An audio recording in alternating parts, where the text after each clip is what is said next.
आज की इस वीडियो के अंदर हम Next.js के कैशिंग के बारे में डिस्कस करने वाले हैं। कैशिंग Next.js के अंदर ऐसा एक कंफ्यूजिंग टॉपिक है और हर एक वर्जन के साथ में बहुत सारी चीज़ें चेंज होती रहती है। तो आज की इस वीडियो के अंदर हम Next.js के कैशिंग की पूरी पोस्टमार्टम करेंगे और एकदम प्रैक्टिकल एग्जांपल्स के साथ में हम देखेंगे आपको कैशिंग कैसे यूज़ करनी चाहिए और बाय डिफ़ॉल्ट Next.js हमारे लिए क्या करता है। शुरू करते हैं। जैसे हम Next.js के डॉक्यूमेंटेशन के अंदर आते हैं, यहाँ पे हमें सर्च करना है कैशिंग और कैशिंग के अंदर आपको ये यहाँ पे दिखेगा, देखिए कैशिंग इन Next.js। इसके ऊपर क्लिक करेंगे और इस पेज के ऊपर कैशिंग के बारे में सारी इन्फॉर्मेशन जिसको हम अभी फॉलो करने वाले हैं और सारी चीज़ें डिटेल में देखेंगे। अब देखिए, Next.js improves your application's performance and reduces cost by caching rendering work and data request.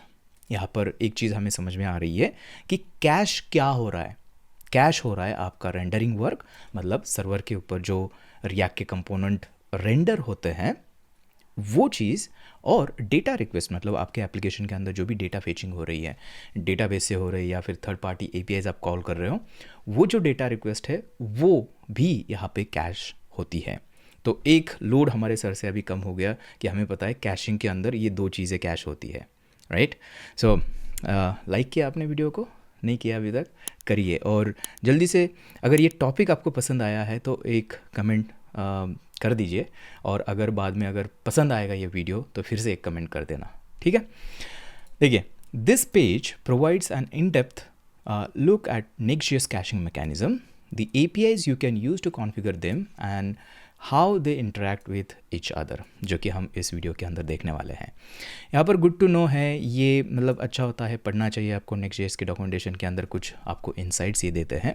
So this page helps you understand how Next.js works under the hood, but is not essential knowledge to be productive with Next.js। ठीक है, ज़्यादा जानना भी ज़रूरी नहीं है। ये ऐसा क्यों बोल रहे हैं? क्योंकि most of Next.js caching heuristics are determined by your API usage and have defaults for the best performance with zero or minimal configuration. मतलब आपको कुछ नहीं करना होता है, विथ ज़ीरो या फिर मिनिमल कॉन्फ़िगरेशन के साथ में Next.js बहुत सारी डिफ़ॉल्ट चीज़ें अप्लाई करती है जिससे आपके एप्लीकेशन का परफॉर्मेंस नेक्स्ट लेवल पे चला जाता है। अब ये एक तरीके से अच्छा भी है, लेकिन कभी कभी ये प्रॉब्लमेटिक भी हो सकता है, जो कि हम आगे जाके देखेंगे।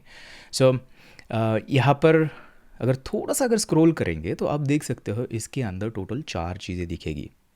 4 चीज़ें हैं: request memorisation, data cache, full route cache and router cache.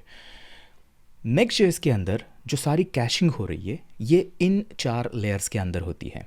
In 4 type की कैशिंग है Next.js के अंदर, और ये अलग अलग लेयर पे अलग अलग टाइम पे होती है, जिसको आज हम एकदम इन डेप्थ तरीके से देखने वाले हैं। देखिए, यहाँ पे ये जो अलग अलग लेयर्स हैं ना, ये अलग अलग जगह पे कैशिंग होती है। फॉर एग्जांपल, रिक्वेस्ट मेमोराइजेशन जो है ये सर्वर के ऊपर होता है, डेटा कैशिंग सर्वर पे ऊपर होती है। फुल राउट कैशे जो है सर्वर के ऊपर है। राउट कैशे एक चीज़ होती है इसके अंदर जो कि आपके क्लाइंट के ऊपर होती है, और हर एक का पर्पज़ होता है, हर एक का ड्यूरेशन होता है, कितने टाइम तक ये कैश होगा। तो अब इसको कैसे समझना है, ये 4 लेयर की कैशिंग क्यों एग्जिस्ट करती है, क्यों ये सारी इतनी चीज़ें कॉम्प्लिकेटेड है। तो चलिए इसको सबसे पहले ना फिगर आउट करते हैं। थोड़ा सा आगे बढ़ते हैं और यहाँ पे कुछ इंपॉर्टेंट लाइंस है, ये सबसे पहले पढ़ लेते हैं, फिर हम चलेंगे डायग्राम के ऊपर। By default Next.js will cache as much as possible to improve performance and reduce cost. देखिए, कैशिंग हम यूज़ क्यों करते हैं? कैशिंग यूज़ करते हैं क्योंकि हमें हमारे एप्लीकेशन को परफॉर्मेंस इंप्रूव करना होता है। पेज हमारा जल्दी से लोड होना चाहिए, डेटा हमारा जल्दी से फेच होना चाहिए, इसके लिए हम कैशिंग करते हैं। और ये अगर आप कम डेटाबेस क्वेरीज करते हो या फिर आप कम री रेंडरिंग करते हो सर्वर के ऊपर, तो इससे क्या हो जाता है, आपकी कॉस्ट कटिंग भी हो जाती है, क्योंकि कम रिसोर्सेज यूज़ होते हैं। सीधी बात है, इसलिए हम कैशिंग यूज़ करते हैं। This means routes are statically rendered. देखिए, ये वर्ड बहुत इंपॉर्टेंट है, statically rendered, and data request are cached unless you opt out. Opt out मतलब हम ये बोलते हैं कि हमें नहीं चाहिए ये कैशिंग, ऑप्ट आउट करना, उससे हमें यूज़ नहीं करना है, जो डिफ़ॉल्ट है उसको यूज़ नहीं करना है, इससे आप ऑप्ट आउट हम बोलते हैं। बट यहाँ पे नोट करने वाली बात यह है कि routes are statically rendered and data request are cached by default. By default Next.js ये 2 चीज़ें करता है। ओके। अभी आपके दिमाग में शायद क्वेश्चन आया होगा कि ये स्टैटिक रेंडरिंग क्या होती है और कौन से किस टाइप की रेंडरिंग है। हालांकि इसके ऊपर मैंने डिटेल में वीडियो बनाया है, यहाँ पे आप देख सकते हो। बट जल्दी से थोड़ा सा रिकैप करते हैं कि स्टैटिक रेंडरिंग क्या होती है और कौन सी रेंडरिंग एग्जिस्ट करती है। सो रेंडरिंग के टाइप समझने से पहले ना रेंडरिंग क्या होती है इसके बारे में थोड़ा सा समझ लेते हैं। सो रेंडरिंग मतलब और कुछ नहीं होता है। देखिए, हम एप्लीकेशन बनाते हैं तो आपके पास रिएक्ट कंपोनेंट होता है। सो लेट्स से कि ये रिएक्ट कंपोनेंट है और इस रिएक्ट कंपोनेंट को हम क्या करते हैं, हम इसको कन्वर्ट करते हैं किसमें, विच यूज़र कैन सी, है ना, समथिंग यूज़र कैन सी, मतलब एक इसके अंदर मे बी HTML हो सकता है ताकि ये ब्राउज़र के अंदर यूज़र इसको देख पाए। तो ये जो कन्वर्जन हम कर रहे हैं ना, इसको ही हम सिंपल भाषा में अगर बोला जाए तो इसको हम रेंडरिंग बोलते हैं। अभी इसको बहुत ही मैं सिंपल करके बोल रहा हूँ, इसके अंदर टेक्निकल डिटेल्स बहुत सारे हैं, बट अभी के लिए आपको ऐसा ही समझना है। अब ये रेंडरिंग जो होती है ना, रेंडरिंग के एक्चुअली बहुत सारे टाइप्स है। हमने इसके ऊपर वीडियो भी बनाया है, यहाँ पे आप वीडियो देख सकते हो। बट अभी हम नेक्स्ट.जेएस की बात कर रहे हैं तो नेक्स्ट.जेएस के अंदर मेनली आप ऐसे समझ लीजिए कि 2 टाइप्स हैं। सो एक जो टाइप है ना, ये आप इसको समझ लीजिए कि ये स्टैटिक रेंडरिंग इसको हम बोलते हैं, और दूसरा जो टाइप होता है ना, इसको हम बोलते हैं dynamic rendering. Dynamic rendering.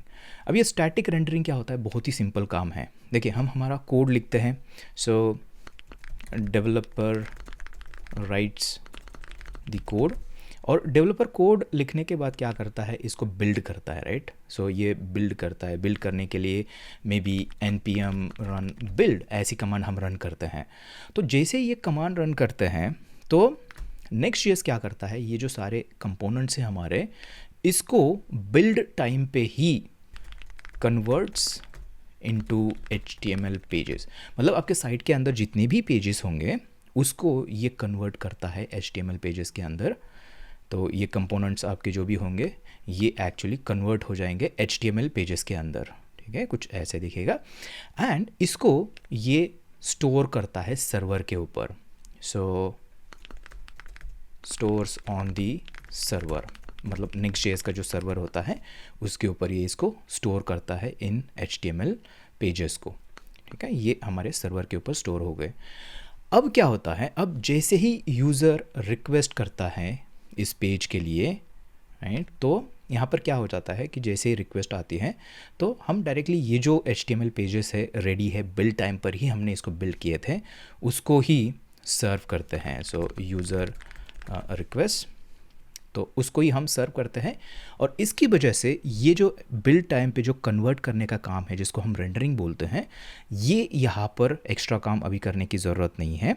User को डायरेक्ट जो बनाए हुए जो HTML पेजेस है जो स्टोर किए हमने, उसको हमने रिटर्न कर दिया। ये है आपकी स्टैटिक रेंडरिंग। सो ये स्टैटिक रेंडरिंग होगी। अब डायनामिक रेंडरिंग क्या है ना, इसके बारे में थोड़ा सा समझते हैं। डायनामिक रेंडरिंग के अंदर क्या होता है, आप कोड वगैरह लिखते हो, डेवलपर्स राइट्स दी कोड, और कोड करने के बाद ये हम एप्लीकेशन को बिल्ड करते हैं। सो npm रन बिल्ड, और बिल्ड करने से कुछ नहीं होता है, यहाँ पे जस्ट आपका एप्लीकेशन बिल्ड होता है। आपके जो रिएक्ट कंपोनेंट्स हैं ये सर्वर के ऊपर है यहाँ पर इस तरह से। सो ये आपके है कंपोनेंट्स, यहाँ पर लेके आते हैं इसको। और अभी क्या हो जाता है, यहाँ पे कोई भी HTML वगैरह क्रिएट नहीं हुआ है इसके अंदर। इस कंपोनेंट के अंदर में भी हम डेटा भी फेच कर रहे होंगे कहाँ पे, है ना, डजेंट मैटर। तो अभी यूज़र जब भी रिक्वेस्ट करता है इसको गेट करने के लिए, है ना, यूज़र रिक्वेस्ट करता है, लेट्स से यूज़र रिक्वेस्ट इस पेज के लिए, तो यहाँ पर क्या हो जाता है, यहाँ पर सर्वर के ऊपर जब भी रिक्वेस्ट आती है तभी ये जो कंपोनेंट है उसको री रेंडर किया जाता है या फिर रेंडर किया जाता है, आप ऐसे बोल सकते हो, री रेंडर नहीं, रेंडर करते हैं हम, है ना, रेंडरिंग हो रही है यहाँ पर। और इस रेंडरिंग के बाद ये जो पेजेस है ये रेडी हुए हैं ब्राउज़र के अंदर लोड करने के लिए, और फिर इसको हम वापस रिटर्न करते हैं। और ये जो रेंडरिंग हो रही है, इस रेंडरिंग के टाइम में भी आपको डेटा फेच करना होगा, तो ये डेटाबेस के अंदर जाएगा। डेटा फेचिंग यहाँ पे हो सकती है या फिर थर्ड पार्टी APIs हो सकती है, ये यहाँ पे फेच होके फिर पूरा पेज बनाकर फिर उसको यूज़र को वापस दिया जाता है। इसको हम बोलते हैं डायनामिक रेंडरिंग। इसका मतलब ये हर एक रिक्वेस्ट पे ये सारा फ्लो जो है अपना यहाँ पे कंपोनेंट को रेंडर करना, डेटा फेच करना, ये हर बार होता है फिर से फ्रेश तरीके से। ये है डायनामिक रेंडरिंग। एंड यहाँ पे ये सारी चीज़ें होती है, कभी होती है, ये होती है बिल्ड टाइम पर। ये इसके अंदर मेन डिफरेंस है। बिल्ड टाइम सारे HTML पेजेस, डेटा फेचिंग सब हो रहा है, एंड डायनामिक रेंडरिंग के अंदर जैसे रिक्वेस्ट आती है तो रन टाइम पर एक तरह से आप इसको बोल सकते हो। ठीक है, दो चीज़ें अभी हमें यहाँ पर समझ में आ गई। अगेन डिटेल में अगर देखना है तो यहाँ पे आप ये वीडियो देख लेना बाद में। सो वापस डॉक्यूमेंटेशन के अंदर अभी यहाँ पे ये लाइन फिर से पढ़ते हैं। This means routes are statically rendered and data request are cached unless you opt out. इसका मतलब क्या है, जो हमने यहाँ पे देखा था बिल्ड टाइम पर क्या होता है, जो भी डेटा फेच करना है, डेटा फेच हो जाता है, उसको भी कैश किया जाता है और ऑलरेडी आपके जो पेजेस है उसको बनाया जाता है। राउट्स आर स्टैटिकली रेंडर्ड, इसका ये मतलब है स्टैटिक रेंडरिंग यहाँ पर हो रही है और ये Next.js बाय डिफ़ॉल्ट करता है unless until you opt out. Okay, ये समझ में आ रहा है। आगे देखते हैं। The diagram below shows the default caching behaviour when a route is statically render at build time and when a static route is first time visited. ठीक है, अब ये डायग्राम है, ये देखने में थोड़ा सा कॉम्प्लेक्स लग रहा है, लेकिन इसको हमने रिक्रिएट किया है एनिमेशन के थ्रू। अभी मैं आपको दिखाऊंगा स्टेप बाय स्टेप ये सारी चीज़ें कैसे हो रही है। सो डायग्राम को देखने से पहले ना, अगर आपको इस टॉपिक के अंदर अगर इंटरेस्ट आना शुरू हुआ है तो मुझे एक कमेंट करके ज़रूर बताइए कि आपको Next.js कैशिंग के अंदर कौन सी चीज़ डिफ़िकल्ट लगती है। क्या पता शायद इस वीडियो को देखने के बाद आप ये रियलाइज़ करोगे कि उतनी भी चीज़ें डिफ़िकल्ट नहीं थी जितना आप सोच रहे थे। ठीक है, कर दीजिए, अभी कमेंट कर दीजिए, हम आगे बढ़ते हैं। सो देखिए, किसी भी Next.js के एप्लीकेशन के अंदर दो मेन चीज़ें होती हैं। एक है आपका क्लाइंट साइड और दूसरा होता है आपका सर्वर साइड। ये हमें सभी को पता है। अब यहाँ पर क्या है, यहाँ पर सर्वर साइड जो हमने हमारे डॉक्यूमेंटेशन के अंदर देखा था कि कैशिंग जो है इसके ना 4 लेयर्स होती है, 4 टाइप की कैशिंग होती है। ठीक है, ये चारों देख लेना। इसमें से अभी ये जो है ये पहली एक लेयर, आप इसको ऐसे समझ लीजिए, जिसको हम बोलते हैं रिक्वेस्ट मेमोराइजेशन। और अभी ये बिल्कुल चिंता मत करिए कि ये फंक्शन रिटर्न क्या होता है, ये इन मेमोरी क्या है, ये इसके बारे में बिल्कुल चिंता मत करिए। अभी के लिए इतना समझ लीजिए, ये सर्वर साइड है और ये एक रेक्टेंगल है जहाँ पे रेंडरिंग होती है। ओके, ये रेंडरिंग का एरिया है यहाँ पर, इतना अभी समझना है। उसके बाद हमारे पास और एक होती है, 4 है ना टोटल, तो ये डेटा कैशे होता है, ये एक लेयर हो गई। उसके बाद और एक होती है जिसको हम बोलते हैं फुल राउट कैशे, 3 हो गए। और एक चाहिए हमें, 4 है टोटल। ये होती है यहाँ पर राउट कैशे, ये क्लाइंट साइड है, आप इसको नोटिस करना। एक अकेली ही लेयर होती है क्लाइंट साइड जिसको हम राउटर कैशे बोलते हैं। ओके, और इसी के साथ में और एक इंपॉर्टेंट चीज़ होती है जिसको हम डेटा सोर्स बोलते हैं। डेटा सोर्स मतलब जहाँ से आप डेटा को फेच कर रहे हो। ये आपका डेटा हो सकता, ये आपका डेटाबेस हो सकता है, या फिर आपकी कोई थर्ड पार्टी APIs हो सकती है। ये आपके Next.js के एप्लीकेशन के अंदर हो सकता है या फिर Next.js के एप्लीकेशन के बाहर हो सकता है। ठीक है, ये हमने इसलिए रखा है यहाँ पर क्योंकि डेटा फेचिंग के टाइम कैसे कैशिंग होने वाली है ये हम यहाँ पर देखने वाले हैं अभी। अब क्या होता है नेक्स्ट, अब हमें ये तो पता चला ये टोटल 4 टाइप की लेयर्स इसके अंदर है। अब बिल्ड टाइम पर, ठीक है, बिल्ड टाइम पर मतलब हमने एप्लीकेशन बना दिया और हम बिल्ड ही करने वाले, npm run build हम करते हैं। एंड लेट्स से कि हमारे पास एक राउट है, एक पेज हमने बनाया है /a, इस टाइप का राउट है, इसके अंदर react component proper A page है हमारा। अब यहाँ पर ये जो हम पेज बिल्ड किया ना, इसके अंदर एक कंडीशन हमने रखी है कि इस कंपोनेंट के अंदर कोई भी हम थर्ड पार्टी डेटा फेच नहीं कर रहे, कोई फेच रिक्वेस्ट नहीं है या फिर डेटाबेस कॉल नहीं है। ठीक है, अब जस्ट हमने ये एक पेज बनाया है /a जिसके अंदर जस्ट कुछ टेक्स्ट वगैरह है, स्टैटिक टेक्स्ट है। अब जैसे हम इसको बिल्ड करते हैं तो अब देखना यहाँ पे हम बिल्ड टाइम पे है, अभी कोई भी एप्लीकेशन डिप्लॉय नहीं किया है और हम हैं यहाँ पर इस एरिया में, ये रेंडरिंग एरिया है, ये जो देख रहे हो आप ये रेंडरिंग एरिया है। तो यहाँ पर एक चीज़ होती है जिसको हम बोलते हैं रेंडर टू पेलोड। अब ये क्या है, ये जो आपका कंपोनेंट है इसको ये एक स्पेशल फॉर्मेट के अंदर कन्वर्ट करता है जिसको हम बोलते हैं RSC पेलोड। अब ये RSC पेलोड क्या होता है, इसके अंदर कुछ इन्फॉर्मेशन होती है आपके कंपोनेंट ट्री के बारे में। आपका कंपोनेंट ट्री कौन से कंपोनेंट के अंदर कौन सा कंपोनेंट है, कहाँ पे इसकी बाउंड्रीज वगैरह है, सस्पेंस, बहुत सारी चीज़ें उसके अंदर है। तो वो चीज़ें आपकी इसके अंदर इंफॉर्मेशन होती है, RSC पेलोड जो होता है ये बाद में चाहिए होता है। और उसके बाद और एक चीज़ होती है जिसको हम बोलते हैं रेंडर टू HTML। मतलब ये अभी रेंडरिंग हो रही है, देखिए हम यहाँ पे है, रेंडरिंग चल रही है। तो ये हो गया RSC पेलोड जनरेट हो गया, उसके बाद HTML हो गया, इस पेज को डायरेक्टली HTML के अंदर कन्वर्ट कर दिया। और उसके बाद क्या होता है, ये जो render to payload RSC payload है उसको हम सेट करते हैं, मतलब स्टोर करते हैं। कहाँ पर स्टोर करते हैं?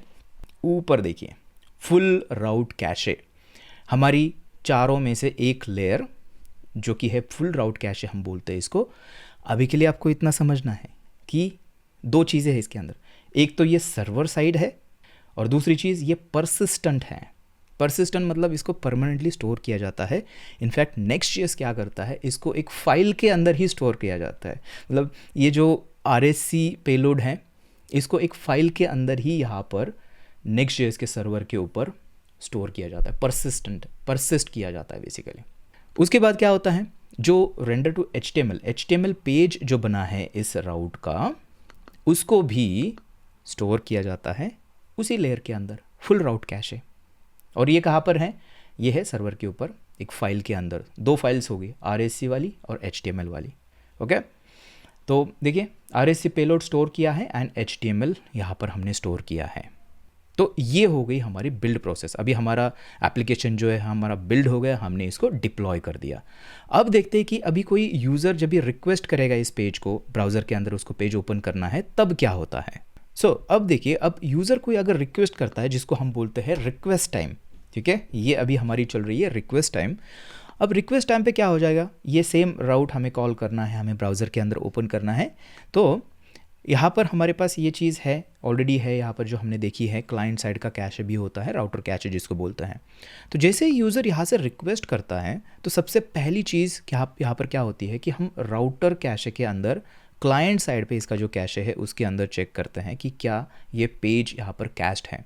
अब इसके बारे में हमने कुछ भी देखा नहीं, जो कि आगे जाके देखेंगे, अभी के लिए आप इग्नोर करिए। अभी जस्ट इतना समझना है कि हाँ, पहले क्लाइंट के ऊपर चेक किया जाता है कैशे। तो लेट्स से कि नहीं है, हमें नहीं पता है इसके बारे में, कोई कैश वगैरह नहीं है, ये मिस हो गया, मतलब नहीं है कैश है, तो रिक्वेस्ट आपकी आगे जाएगी। कहाँ पर आ गई, हम यहाँ पर आ गए, सर्वर साइड आ गए हमारे। और सर्वर साइड यहाँ पर सबसे पहले ये चेक करेगा जो फुल राउट कैशे है, फुल राउट कैशे, इसको चेक करेगा कि क्या ये पेज यहाँ पर स्टोर्ड है। और ये हिट हो गया क्योंकि यहाँ पर हमने बिल्ड टाइम पे इसको स्टोर किया था ना, हिट हो गया ये, मतलब मिला उसको। तो यहाँ से ये क्या करेगा, इसको रिटर्न करेगा, क्लाइंट साइड इसको सेट करेगा कैशे के अंदर, ताकि नेक्स्ट रिक्वेस्ट जब भी जाएगी तो वो यहाँ से ही इसको वापस मिले, तुरंत लोड हो जाए। इसलिए Next.js इतना फास्ट लोड होता है क्योंकि कैशिंग हो रही है इसके अंदर।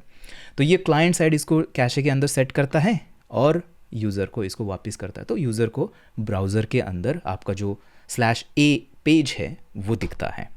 अब ये जो हुआ है ना, ये हुई है आपकी static rendering. Static rendering build time पर हमने सारी चीज़ें रेंडर करके इसको स्टोर कर लिया, और यहाँ पर रिक्वेस्ट जैसे आती है तो वहाँ से ही उसी जो स्टोर्ड फाइल है उसको ही हमने रिटर्न किया है। ये है स्टैटिक रेंडरिंग। और यहाँ पर Next.js जो लाइन बोल रहा था ना कि bye default Next.js will cache as much as possible to improve performance and reduce cost. This means routes are statically rendered, जो कि अभी अभी हमने देखा, and data request are cached. ये हमने नहीं देखा क्योंकि हमने कंडीशन देखी थी कि इसके अंदर कोई डेटा यहाँ पर फेच नहीं हो रहा है, unless you opt out. Okay, ये हमने देखा कि स्टैटिक हमारे जो राउट्स है वो बिल्ड टाइम पर ही कैश हो जाता है। इतनी चीज़ें हमें समझ में आ रही है। अब एक काम करते हैं, ये जो हमने देखा है ना, इसको प्रैक्टिकल में देखते हैं कोड के अंदर कि क्या एग्जैक्टली ऐसे ही कुछ काम हो रहा है या नहीं हो रहा है। मेरे पास यहाँ पर एक Next.js का फ्रेश एप्लीकेशन है, अभी अभी मैंने इसको इंस्टॉल किया है और इसके लिए ये कमांड रन की है, npm create next app latest, इसकी मदद से ये किया हुआ है। अब यहाँ पर इसके अंदर अगर आप देखोगे, सबसे इम्पॉर्टेंट डिटेल ये है कि यहाँ पर हम Next.js 16 यूज़ कर रहे हैं, ठीक है। ये कैशे की हम बात कर रहे हैं Next.js 16 के अंदर। मुझे नहीं पता है, शायद ये चेंज भी हो सकता है नेक्स्ट वर्जन के अंदर, क्योंकि ऐसा ही कुछ होते आ रहा है Next.js के अंदर, ठीक है। ये Next.js 16 की कैशे की बात कर रहे हैं एंड React 19 यहाँ पर हम यूज़ कर रहे हैं। अभी यहाँ पर ऐप के अंदर अगर चलते हैं तो हमारे पास पेज डॉट TSX है, ये हमारा हमें पता है कि ये होम पेज होता है। मैं इसको डिलीट करने वाला हूँ क्योंकि हमें जैसे हमने डायग्राम के अंदर देखा था वैसे ही देखना है। एक हम A नाम का राउट बनाएंगे, इसके अंदर करते हैं page.tsx और इसके अंदर जल्दी से एक कंपोनेंट बनाते हैं A पेज, इसको नाम देते हैं, ठीक है, इस तरह से। एंड ये हमें इंपोर्ट यहाँ पर नहीं चाहिए, इसको हटा देते हैं और जल्दी से एक काम करते हैं, इसको रन करके देखते हैं कि सब कुछ ठीक है या नहीं है। सो npm run dev और इसको अगर ओपन करते हैं ब्राउज़र के अंदर तो आप देखना यहाँ पर होम पेज तो आपको नहीं दिखेगा क्योंकि है नहीं हमारे पास। /a हमारे पास है जो कि हम यहाँ पे देख पा रहे हैं, A पेज जो कि यहाँ पे दिख रहा है हमें, ठीक है। अब यहाँ पे कोड के अंदर देखना कि यहाँ पे कोई भी फेच रिक्वेस्ट वगैरह नहीं है, इसकी हम बात कर रहे थे हमारे डायग्राम के अंदर। विदाउट फेच अगर इस एप्लीकेशन को हम बिल्ड करने की कोशिश करें तो क्या होगा ये हमें देखना है। सो यहाँ पर चलते हैं और मैं इसको स्टॉप करता हूँ और करते हैं npm build। अगर ऐसा करते हैं तो ये बिल्ड करना शुरू करेगा इसको, और बिल्ड टाइम पर है हम अभी, राइट। यहाँ पर हम इसकी बात कर रहे हैं, देखिए बिल्ड टाइम पर ये जो राउट है हमारा, इसको बिल्ड कर रहे हैं। तो बिहाइंड द सीन अभी ये सारी चीज़ें हो रही है, render to payload, render to HTML, और ये इसको सेट करेगा फुल राउट कैशे के अंदर। तो यहाँ पे आप देख सकते हो ये दो चीज़ें राउट्स हमारे हैं, एक तो है नॉट फाउंड जो कि इनबिल्ट आ जाता है Next.js के अंदर, और /a यहाँ पर आपको दिखेगा हमारा जो पेज है। ये सर्कल यहाँ पर दिखा रहा है, इसका मतलब ये क्या है, ये एक स्टैटिक पेज है, स्टैटिकली रेंडर्ड हुआ है, जिसके बारे में हम डिस्कस कर रहे थे, prerendered as static content, सही है। अब ये हमारा जो पूरा फ्लो है ये कंप्लीट हो गया, यहाँ पर स्टोर हो गया। अब हम देखते हैं कि क्या सच में फुल राउट कैशे के अंदर ये स्टोर्ड है या नहीं है। वो कैसे देख सकते हैं, वो देख सकते हैं हम एक्चुअली यहाँ पर अगर चलते हैं तो यहाँ पर एक स्पेशल फोल्डर होता है .next नाम से Next.js के अंदर। ये .next देखिए, इसके अंदर अगर हम चलते हैं और इसके अंदर बहुत सारी फाइल्स होती है, ये इनका मैजिक फोल्डर है, इसके अंदर सारी चीज़ें डंप करते हैं सर्वर साइड की। इसके अंदर हमें जाना है सर्वर के अंदर, ऐप, और ऐप के अंदर अगर यहाँ पर अगर देखोगे, आप ध्यान से देखना, 3 फाइल्स आपको दिखेगी, a.html, a.meta एंड a.rsc। ये जो है ना यहाँ पे, ये जो HTML पेज बना हुआ है, देखिए ये थोड़ा सा मिनीफाइड किया हुआ है। इसके अंदर अगर हम वो सर्च करें कि ए पेज, तो आप देखोगे एग्जैक्ट टेक्स्ट जो है हमारे कंपोनेंट के अंदर था, ये एक्चुअली HTML के अंदर दिखा है। ये HTML पेज है, इसका मतलब जो हम बोल रहे थे कि रेंडर टू HTML ये हुआ है, और ये सेट हुआ है यहाँ पर जो अभी अभी ये खोला है हमने, राइट। ये जो है ना यहाँ पे ये फाइल सारी, ये आपका राउटर, ये आपका एक्चुअली ये फुल राउट कैशे है, ओके। और ये देखिए RSC पेलोड भी है, ये एक स्पेशल टाइप का फॉर्मेट है, इसके अंदर बहुत सारी इन्फॉर्मेशन है। देखिए चिल्ड्रन क्या है, A पेज है, इसके अंदर सारी इन्फॉर्मेशन आपकी कंपोनेंट ट्री वगैरह होती है, ये रिएक्ट को चाहिए होता है, ठीक है। सो ये भी है। इसी के साथ में और एक फाइल जिसके बारे में हमने डिस्कस नहीं किया था, कुछ मेटा डेटा जो है इसको स्टोर किया जाता है, तो उसके लिए फाइल यहाँ पे क्रिएट हो जाती है। और ये कहाँ पे स्टोर हुआ है, .next फोल्डर जो होता है ये सर्वर के ऊपर होता है। इसका मतलब दिस इज़ ट्रू कि बिल्ड टाइम पर ये जो राउट है इसने RSC पेलोड की एक फ़ाइल बना दी, एक HTML की फ़ाइल बना दी, एक मेटा फाइल बना दी जिसके बारे में हमने यहाँ पे डिस्कस नहीं किया है। 3 फाइल्स बना के इसको स्टोर कर दिया, परसिस्टेंट फाइल के अंदर एक्चुअली फाइल बना के स्टोर कर दिया। और अभी अगर हम रिक्वेस्ट करते हैं तो मुझे क्या करना पड़ेगा, npm run start। इस एप्लीकेशन को जैसे मैं स्टार्ट करूँगा तो ये बोल रहा है एड्रेस इन यूज़। एक काम करता हूँ, मेरा एक सर्वर चल रहा है इसके ऊपर, मैं इसको स्टार्ट करता हूँ और इसको अगर ओपन करते हैं और चलते हैं /a के ऊपर, तो अभी आप देखोगे A पेज आपको दिखेगा। और ये एक्चुअली आपका आया कहाँ से है, ये आया है आपके इस यहाँ से डायरेक्टली लोड हुआ है a.html, ठीक है। अगर इसको भी अगर देखेंगे हम यहाँ पर नेटवर्क टैब के अंदर देखते हैं कुछ मिलता है हमें। सो मैं रिफ़्रेश करूँगा इसको, और रिफ़्रेश करने के बाद यहाँ पे /a एंड डायरेक्टली ये HTML जो है आपको दिखेगा। देखिए ये पूरा HTML हमारे सर्वर से लोड हुआ है, ये देखिए ड्यू एग्जैक्टली आपका वहाँ से आया हुआ है, राइट। सो ये जो हमारा पहला था ये एकदम बिल्कुल ऐसे ही काम कर रहा है। तो ये था आपका फुल राउट कैशे, ओके इस तरह से ये काम करता है। ओके अभी हमने देखा कि विदाउट फेच बिल्ड टाइम पर ऐसे होता है, राउट जो फुल राउट कैशे है वो ये काम में आता है।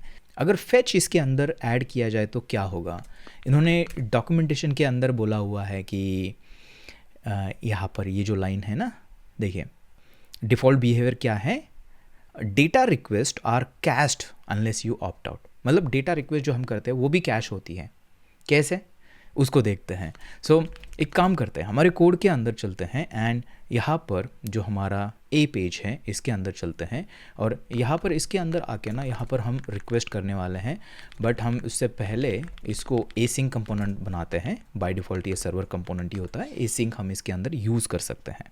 सो एक काम करते हैं, यहाँ पे कॉन्स्ट करते हैं रिस्पॉन्स अवेट फेच एंड यहाँ पे HTTP लोकल होस्ट और 3001 के ऊपर मैंने एक सर्वर स्टार्ट किया है, एक डमी सर्वर टू डूज़ यहाँ से फेच कर रहे हैं। देखिए मैं अगर यहाँ पर आपको दिखाऊं तो ये जेसन सर्वर एक नाम से एक पैकेज आता है जो लोकली हम सर्वर रन कर सकते हैं just for testing purposes.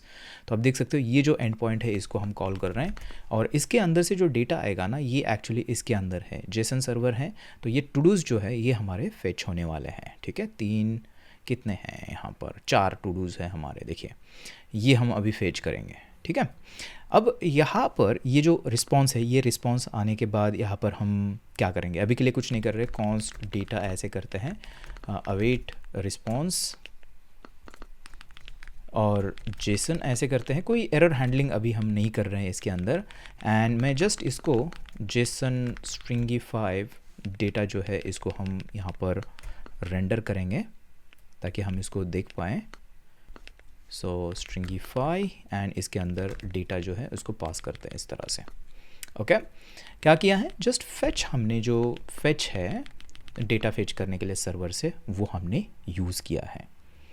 Okay so अब करते हैं इसको, क्या करते हैं, बिल्ड करते हैं। सो यहाँ पर चलते हैं एंड यहाँ पर आके करेंगे pnpm run build, एंटर करते हैं और यहाँ पे अब देखना अभी क्या होगा, ये बिल्ड हो रहा है और ये देखिए अभी अगर आप देखोगे अभी भी ये सर्कल यहाँ पे दिखेगा, डेटा फेच किया है लेकिन अभी भी ये स्टैटिक है। एग्जैक्टली जैसे डॉक्यूमेंटेशन के अंदर बोला है, बाय डिफ़ॉल्ट डेटा फेचिंग जो है ये भी कैश किया जाता है और ये आपने बहुत बार नोटिस किया होगा कि इसकी वजह से प्रॉब्लम होता है, आपको ये पता नहीं चल रहा है कि मेरा डेटा चेंज क्यों नहीं हो रहा है, क्योंकि नेक्स्ट.js बाय डिफ़ॉल्ट ये सारी चीज़ें कर रहा है। देखिए इसको रन करते हैं, ठीक है, pnpm रन स्टार्ट अगर करते हैं तो लोकल होस्ट 3000 के ऊपर ओपन करते हैं /a। तो यहाँ पर आप देखोगे ये जो डेटा है यहाँ पर आपको दिखेगा। इसके अंदर पहली आईडी वाला जो है ना लर्न नेक्स्ट.js, इसको आप देखना क्योंकि इसको मैं अभी चेंज करके आपको दिखाऊंगा, वो चेंज नहीं होगा। देखिए ये हमारा जेसन डेटाबेस है, ये पहले वाले की बात कर रहे हैं। यहाँ पे अगर मैं कुछ ऐड करता हूँ अपडेटेड फॉर एग्जांपल और यहाँ पे अगर रिफ़्रेश करते हैं, चाहे मैं 1000 बार रिफ़्रेश करूँ, यहाँ पे वो अपडेट नहीं होगा और इसका रीज़न है क्योंकि बाय डिफ़ॉल्ट नेक्स्ट.js ने डेटा फेचिंग को भी कैश किया है, हालांकि हमने बोला नहीं था। ओके अब इसके अंदर हुआ क्या है ये डायग्राम की मदद से समझने की कोशिश करते हैं। अब देखिए यहाँ पे बिल्कुल उसी तरह से हमारे पास क्लाइंट है, सर्वर है, हमारे पास वही हमारी जो 4 लेयर्स है यहाँ पर आपको दिखेगी, है ना, एक क्लाइंट के ऊपर 3 सर्वर के ऊपर और हमारे पास यहाँ पे डेटा सोर्स है जो कि हमारा जेसन सर्वर रन हो रहा है ना, जेसन फाइल के अंदर से डेटा हम गेट कर रहे हैं API की मदद से, वो यहाँ पर है। अब देखिए यहाँ पर क्या होगा, जैसे ही हम बिल्ड टाइम पर करते हैं pnpm run build, तो बिल्ड टाइम पर जो हमारा A राउट है /a, इसके ऊपर से क्या हो जाएगा, रेंडरिंग पहले। देखिए रेंडरिंग फेज़ के अंदर अभी वो RSC वाली चीज़ नहीं हो रही यहाँ पर, क्यों, क्योंकि अभी इसको फेच करना है डेटा, तो फेच रिक्वेस्ट यहाँ पर हुई है क्योंकि कंपोनेंट को वो डेटा चाहिए ना रेंडरिंग के लिए, तो पहले फेच होगा। तो फेच जैसे ही ट्रिगर होता है, सबसे पहले यहाँ पर आपकी जो रिक्वेस्ट मेमोराइजेशन है जिसके बारे में हम थोड़ा सा आगे जाके देखेंगे, उसके अंदर जाके ये पहले चेक करता है कि क्या वो फेच डेटा जो है जेसन क्या है इसके पास, अगर है तो वहाँ से ही ये रिटर्न आ जाएगा। लेकिन हमारे केस में नहीं है, पहली बार रिक्वेस्ट कर रहे हैं तो नहीं है, ये मिस हो गया। मिस होने की वजह से ये आगे जाती है रिक्वेस्ट नेक्स्ट लेयर के पास और नेक्स्ट लेयर जो है वो है डेटा कैशे और डेटा कैशे के अंदर ये चेक करता है कि क्या है इसके पास, तो वो बोलेगा नहीं, पहली बार रिक्वेस्ट कर रहे तो नहीं होगा उसके पास। तो फिर वो जाएगा फाइनली डेटा सोर्स के अंदर। डेटा सोर्स मतलब हमारा जो जेसन सर्वर है, एपीआई कॉल हमारा, राइट, वहाँ से डेटा ये फेच होता है एंड वापस इसको क्या किया जाता है, यहाँ पे सेट किया जाता है डेटा कैशे के ऊपर, ताकि फ्यूचर रिक्वेस्ट जो आएगी उसको यहाँ पर मिले, ना कि मिस हो जाए, राइट।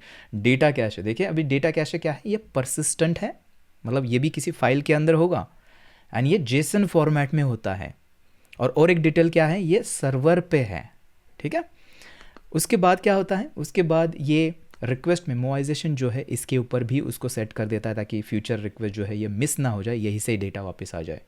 एंड फाइनली डेटा आता है हमारे कंपोनेंट के अंदर, और कंपोनेंट के आने के बाद फिर हमारा जो RAC पेलोड है वो रेंडर होता है, उसको सेट किया जाता है हमारे फुल राउट कैशे के अंदर, जो पहले हो रहा था बिल्कुल उसी तरह से, बस पहले ये फेच वाली जो प्रोसेस है ये नहीं थी हमारे पास। और सेम उसी तरीके से जो HTML है वो भी यहाँ पर रेंडर होता है और उसको भी यहाँ पर सेट किया जाता है इस तरह से, एंड दैट्स इट। इसके बाद क्या होगा, रिक्वेस्ट टाइम पर जैसे ही हम रिक्वेस्ट करते हैं तो पहले जो क्लाइंट साइड यहाँ पर है उसको चेक किया जाएगा, अगर वहाँ से मिस हो जाता है तो फिर जाएगा हमारे फुल राउट कैशे के अंदर, और यहाँ पे ये हिट हो जाएगा क्योंकि हमने तो स्टोर कर दिया है इस पेज को, और यहाँ से ही डेटा जो है वापस आएगा और यूज़र को दिखेगा। अब यहाँ पर देखना, यहाँ पर ये वाला जो पोर्शन है ये पहले ऑलरेडी हमने देखा है, जस्ट एक नई चीज़ इसके अंदर है, ये फेच वाली रिक्वेस्ट और ये वाला फ्लो। तो यहाँ पर आप देखोगे कि ये जो रिक्वेस्ट मेमोराइजेशन है ना, यहाँ पे भी कैशिंग हो रही है, लेकिन ये इन मेमोरी तो इसको हम देख नहीं पाएंगे। लेकिन यहाँ पे आप देखना, डेटा कैशे जो है ये परसिस्टेंट है, फाइल के अंदर होगा ये जेसन, तो इसको हम देख सकते हैं क्योंकि उसके ऊपर इसने स्टोर किया है, देखो सेट किया है ना। तो वो कहाँ पे होता है, वो होता है आपके वो जो डॉट नेक्स्ट वाला जो फोल्डर हमने देखा था उसके अंदर। सो यहाँ पर अगर फिर से आता है डॉट नेक्स्ट के अंदर, एंड इस टाइम हमें यहाँ पर देखना है, देखिए ये जो कैशे नाम का फोल्डर जो है ना इसके अंदर हमें देखना है, एंड यहाँ पर फेच कैशे आपको दिखेगा। इसके अंदर अगर हम खोलेंगे इसको तो यहाँ पर एक फ़ाइल है, फाइल का नाम कुछ हैश किया हुआ है, बहुत बड़ा है। उसके अंदर अगर जाके हम देखेंगे तो यहाँ पर आपको ये एक काइंड फेच दिखेगा। ध्यान से देखना इसके अंदर क्या है, यहाँ पर आपको URL दिखेगा, ये है /todos, और ये बॉडी है, इसको स्पेशल तरीके से एनकोड करके यहाँ पर रखा हुआ है, स्ट्रिंग के अंदर बेस 64 है, ये शायद ये हो सकती है, बट जो आपका जेसन डेटा था ना उसको इसने इस तरह से कन्वर्ट करके बॉडी आपकी स्टोर करके रखी है, ताकि नेक्स्ट रिक्वेस्ट जब भी आ जाए ना तभी यही से ही आपका डेटा जो है रिटर्न हो जाए, आपको मेन डेटा सोर्स के ऊपर जाने की ज़रूरत नहीं है। तो ये जो है आपका फोल्डर, ये है आपका डेटा कैशे, जो कि ये वाला है, ठीक है। समझ में आ रहा है, दोनों चीज़ें परसिस्टेंट है, ये भी और ये भी, और इस तरह से लेयर्स में ये काम करते हैं, ठीक है। अभी हमने क्या देखा है, अभी हमने सिर्फ देखा है कि बिल्ड टाइम पे हमारा जो फुल राउट कैशे है ये काम कैसे करता है, इनके बारे में अभी डिटेलिंग की नहीं, इसको फ्यूचर में जाके हम थोड़ा सा आगे जाके इसी वीडियो के अंदर करेंगे, ठीक है। ये चीज़ें समझ में आ रही है कि फुल राउट कैशे क्या काम कैसे करता है, इतना बस हमारे लिए अभी इनफ है। ओके, सो अभी हमने क्या देखा, ये फुल राउट कैशे देखा जिसके अंदर HTML और RAC पेलोड हम स्टोर करते हैं, सर्वर साइड होता है, और इसका काम क्या होता है, पर्पस रिड्यूस रेंडरिंग कॉस्ट, क्योंकि फिर से रेंडर करने की इसको ज़रूरत नहीं है, एंड इम्प्रूव परफॉर्मेंस, ठीक है। और ये ड्यूरेशन इसका होता है परसिस्टेंट एंड कैन बी रीवैलिडेटेड। अभी इसके बारे में डिस्कस करते हैं कि कैसे हमें इसको ऑप्ट आउट करना है इससे।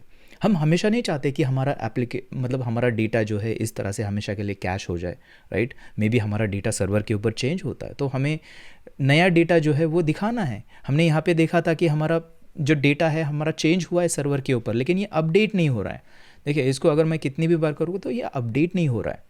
तो ऐसी चीज़ें हमें कभी कभी नहीं चाहिए होती है, तो उसके लिए हमें क्या करना पड़ेगा, उसके लिए हमें ये जो हमारा फुल राउट कैशे है इससे हमें ऑप्ट आउट करना पड़ेगा, ठीक है। कैसे करते हैं उसके लिए हम चलते हैं उसके डिटेलिंग, जो डिटेल चीज़ें हैं उसके ऊपर। तो ये देखिए, ये फुल राउट कैशे के बारे में यहाँ पे इन्फॉर्मेशन है, मैं आपको हाईली सजेस्ट करूँगा कि आप जाके एक बार पढ़ सकते हो इसको। रिएक्ट रेंडरिंग ऑन सर्वर, ये रेंडरिंग वगैरह कैसे काम होता है, ये सारी चीज़ें इसके अंदर है। और ये what is the react server component payload, जो आरएससी पेलोड है वो क्या है, तो इसके बारे में यहाँ पे आप रीड कर सकते हो. The render result of server components, placeholders for where client component should be rendered and reference to JavaScript files, any props passed, ये सारी इन्फॉर्मेशन आपके आरएससी पेलोड के अंदर होती है. और ये देखिए, ये एग्जैक्ट डायग्राम जो है ये अभी हमने एनिमेशन के थ्रू देखा था, तो ये कुछ ऐसे दिखता है. ठीक है. इसके अंदर अभी हमें एक चीज़ देखनी है जो कि है इनवैलिडेशन. देखिए, सबसे पहले तो ड्यूरेशन हमने देखा था कि by default the full route cache is persistent, हमेशा के लिए वो स्टोर हो जाता है, उसको हम मतलब स्टोर हो गया. This means that the render output is cached across user request. इसका मतलब अगर एक यूज़र रिक्वेस्ट करता है उसको भी कैश्ड इन्फॉर्मेशन मिलेगी, दूसरा यूज़र कहीं से दूसरे दुनिया के कोने से अगर रिक्वेस्ट करता है उसको भी वो सेम पेज मिलेगा, क्योंकि वो सर्वर के ऊपर स्टोर है ना. हमने फोल्डर भी देखा था कहाँ पे स्टोर है ना, .html जो फाइल है और .rsc फाइल वो उसको मिलेगी. ठीक है. इनवैलिडेशन बहुत ज़रूरी होता है. इनवैलिडेशन हम नहीं चाहते कि हमेशा कैश हो जाए. फ्रेश डेटा अगर हमें चाहिए, रियल टाइम डेटा चेंज होना चाहिए, तो उसके लिए हम क्या करते हैं, यहाँ पर आप देख सकते हो there are 2 ways you can invalidate the full route cache. पहली चीज़ ये है revalidating data. Revalidating the data cache will be turn invalidate the router cache by re-rendering components on the server and caching the new render output. क्या मतलब है इसका भाई? इसका मतलब ये है कि एक तरीका ये है कि आपका डेटा कैशे को अगर आप रीवैलिडेट करते हो तो देखिए, डेटा कैशे मतलब ये वाली चीज़, इसको अगर रीवैलिडेट करते हो तो ऑटोमेटिकली आपका ये जो फुल राउट कैशे है ये अपडेट हो जाएगा. क्यों? क्योंकि सेंस बनता है ना, अगर डेटा आपका चेंज हुआ है, इसको रीवैलिडेट हमने किया है, तो ये यहाँ पे कैश करके फ़ायदा क्या है, नया डेटा चाहिए ना. तो सिस्टम मैकेनिज़्म ही ऐसे बना हुआ है कि एक तरीका ये है इसको इनवैलिडेट करने का कि आप इसको इनवैलिडेट करो, डेटा कैशे को. समझ में आ रहा है? डेटा कैशे को इनवैलिडेट कैसे करते हैं, यहाँ पर अगर देखेंगे इसके बारे में, हालांकि हमने देखा नहीं कि कैसे चीज़ें करते हैं. तो इसके अंदर भी 2 चीज़ें देखिए, टाइम बेस्ड रिवैलिडेशन होता है और एक ऑन डिमांड रिवैलिडेशन होता है. इसके बारे में थोड़ा सा बाद में हम डिस्कस करने वाले डिटेल में. बट एक तरीका हमने देखा कि डेटा कैशे को रिवैलिडेट कर दो तो आपका राउट कैशे जो है, फुल राउट कैशे, ये भी रिवैलिडेट हो जाएगा. दूसरा तरीका क्या है कि रीडिप्लॉय करो. Unlike the data cache which persist across deployments, data cache क्या होता है ना, अगर हम रीडिप्लॉय भी करते हैं तभी भी डेटा कैशे आपका वही मिलेगा आपको. लेकिन फुल राउट कैशे क्या हो जाता है, अगर आप फिर से रीडिप्लॉय करते हो आपके एप्लीकेशन को तो आपका जो राउट कैशे है वो अपडेट हो जाता है. इसका मतलब क्या है? इसका मतलब अगर मुझे यहाँ पे अपडेटेड इन्फॉर्मेशन देखनी है, यहाँ पर जो हमने चेंज किया था ना, अपडेटेड ऐड किया था, तो मुझे कुछ ऐसा करना पड़ेगा, यहाँ पे स्टॉप करना पड़ेगा, pnpm बिल्ड करना पड़ेगा फिर से इसको, और बिल्ड होने के बाद यहाँ पर मुझे करना पड़ेगा pnpm स्टार्ट. ये स्टार्ट हो जाएगा एप्लीकेशन. और अगर मैं यहाँ पे करता हूँ रिफ़्रेश, तो यहाँ पर कुछ भी चेंज इसके अंदर नहीं दिख रहा है. और ये क्यों नहीं दिख रहा है, इसको हमें एक बार देखना होगा कि हमारे ऐप के अंदर के अंदर db.json के अंदर हमने अपडेट तो इसको किया हुआ है, बट ये अपडेट यहाँ पर नहीं हुआ है. और इसका रीज़न क्या है पता है? देखिए, यही चीज़ें जो है ना ये प्रॉब्लमेटिक होती है, इतनी सारी चीज़ें इसके अंदर. ये अपडेट इसलिए नहीं हुआ है क्योंकि अगर हम डायग्राम ध्यान से देखेंगे तो यहाँ पर हमने इसको इनवैलिडेट कर दिया, इसको फिर से रीबिल्ड कर दिया, लेकिन ये जो फेच रिक्वेस्ट है ना ये आपकी डेटा कैशे के अंदर और यहाँ पर अभी भी है कैश्ड, क्योंकि वो अक्रॉस डिप्लॉयमेंट कैश रहती है. तो आपका जो डेटा है यहाँ पे ऑलरेडी फेच्ड मतलब कैश किया हुआ है, तो नया डेटा जो है इसने फेच किया ही नहीं. समझ रहे हो आप? उसकी वजह से यहाँ से ही इस बार यहाँ से ही ये जो है रिक्वेस्ट वापस आ गई, जो भी कैश डेटा था इसने फिर से इसको बिल्ड कर दिया. राइट? तो ये इसके अंदर है. ओके, तो अभी हमें देखना है कि कैसे हम इसको सॉल्व कर सकते हैं. राइट? यहाँ पे अगर हम देखेंगे तो रीवैलिडेट के लिए डेटा कैशे हमें रीवैलिडेट करना पड़ेगा. हाँ, ये देखिए ऑप्टिंग आउट, हमें देखना पड़ेगा कि इसको ऑप्ट आउट ही करना है, हमें चाहिए ही नहीं ये. रीवैलिडेट भी नहीं करना है, इसको ऑप्ट आउट ही करना है। तो उसके लिए हम क्या करेंगे, इसके लिए हमारे पास मल्टीपल तरीके होते हैं। देखिए, सबसे पहला तरीका ये है कि आप क्या करते हो यहाँ पर, देखिए, using a dynamic API this will opt the route out from the full route cache and dynamically render it at request time. The data cache can be still used. Data cache वैसे रहेगा, लेकिन dynamic APIs को अगर हम use करते हैं, dynamic APIs मतलब क्या होता है, अगर आप कुकीज़ यूज़ कर रहे हो आपके कंपोनेंट के अंदर, या फिर हेडर्स अगर आप गेट कर रहे हो रिक्वेस्ट से, या फिर सर्च पैराम्स है ना, सर्च पैराम्स जो होते हैं ना ऊपर यूआरएल से अगर हमें फेच करने हैं, वो अगर आप कंपोनेंट के अंदर कर रहे हो तो आपका जो कंपोनेंट है वो एक्चुअली क्या हो जाएगा, वो आपका ऑप्ट आउट हो जाएगा हमारे फुल राउट कैशे से। इसका मतलब वो स्टैटिकली रेंडर नहीं होगा। ऐसे ही हुआ ना, करके देखते हैं इसको। सो देखिए, इसको करने के लिए यहाँ पर एक काम करते हैं, इसको ना एक नए टैब के अंदर ओपन करके सर्च करेंगे, सर्च पैराम्स है ना, search params, rendering with search params, इसको ओपन करते हैं और देखते हैं कि कैसे सर्च पैराम्स गेट करते हैं। तो सर्च पैराम्स को गेट करने का तरीका ये है, देखिए हम इस तरह से इसको एक्सेप्ट करते हैं। सो हाँ, इसको कॉपी करते हैं एंड कोड के अंदर चलते हैं और हमारे ए के अंदर जाके यहाँ पर इसके अंदर मैं इसको पेस्ट करूँगा एंड यूज़ कैसे करना है इसको मैं ऐसे यहाँ पर यूज़ करता हूँ। ठीक है, तो ऐसे हमने कर दिया और मे बी लेट्स से कि हम डेटा नहीं, इसकी जगह हमें इसको भी करना है रेंडर। तो मैं एक काम करता हूँ, यहाँ पे ही करते हैं फिल्टर्स एंड इसके अंदर करते हैं जेसन स्ट्रिंगिफाई एंड डेटा को, फिल्टर्स को यहाँ पर करते हैं लॉग इस तरह से। ओके, तो हमने क्या किया है इसेंशियली, यहाँ पर सर्च पैराम्स जो है ये डायनामिक एपीआई जिसको हम बोलते हैं, इसको हमने यूज़ किया है। अब ऐसा करने से क्या हो जाएगा, देखिए मैं इसको आपको अभी बिल्ड करके दिखाऊंगा। सबसे पहले यहाँ पर आते हैं और यहाँ पर करते हैं pnpm run build और इसके अंदर आप देखना एक चीज़ आपको अलग दिखेगी। अभी हम ऑप्ट आउट कर रहे हैं ना, तो इसका मतलब यहाँ पर आपको ये साइन दिखेगा। देखिए FA पहले सर्कल था, स्टैटिक था, अभी ये क्या हुआ है, ये डायनामिक हुआ है। सर्वर रेंडर्ड ऑन डिमांड, मतलब ये स्टैटिक रेंडरिंग से अभी कन्वर्ट हो चुका है डायनामिक रेंडरिंग के अंदर, क्योंकि हमने डायनामिक एपीआई यूज़ की है। देखिए अभी मैं pnpm रन स्टार्ट आपको करके दिखाता हूँ एप्लीकेशन एंड ब्राउज़र के अंदर चलते हैं, इसको ओपन करते हैं /a और यहाँ पर आप देखना अभी ये अपडेटेड आपको दिखेगा, राइट, ये अपडेट हुआ है। अब एक काम करते हैं, ये डायनामिक रेंडर्ड है, इसका मतलब अगर हम कोड के अंदर डेटाबेस के अंदर जाके अगर डेटा चेंज करते हैं, अपडेटेड को मैं हटा देता हूँ वापस और इसको सेव करते हैं एंड सेव करने के बाद होपफुली हमारा डेटाबेस भी फिर से रन हो जाए। मैं एक बार फिर से इसको रिस्टार्ट करता हूँ और अभी अगर चलते हैं और करते हैं रिफ़्रेश, तो अभी आप देखना ये जो अपडेटेड था यहाँ से हट चुका है।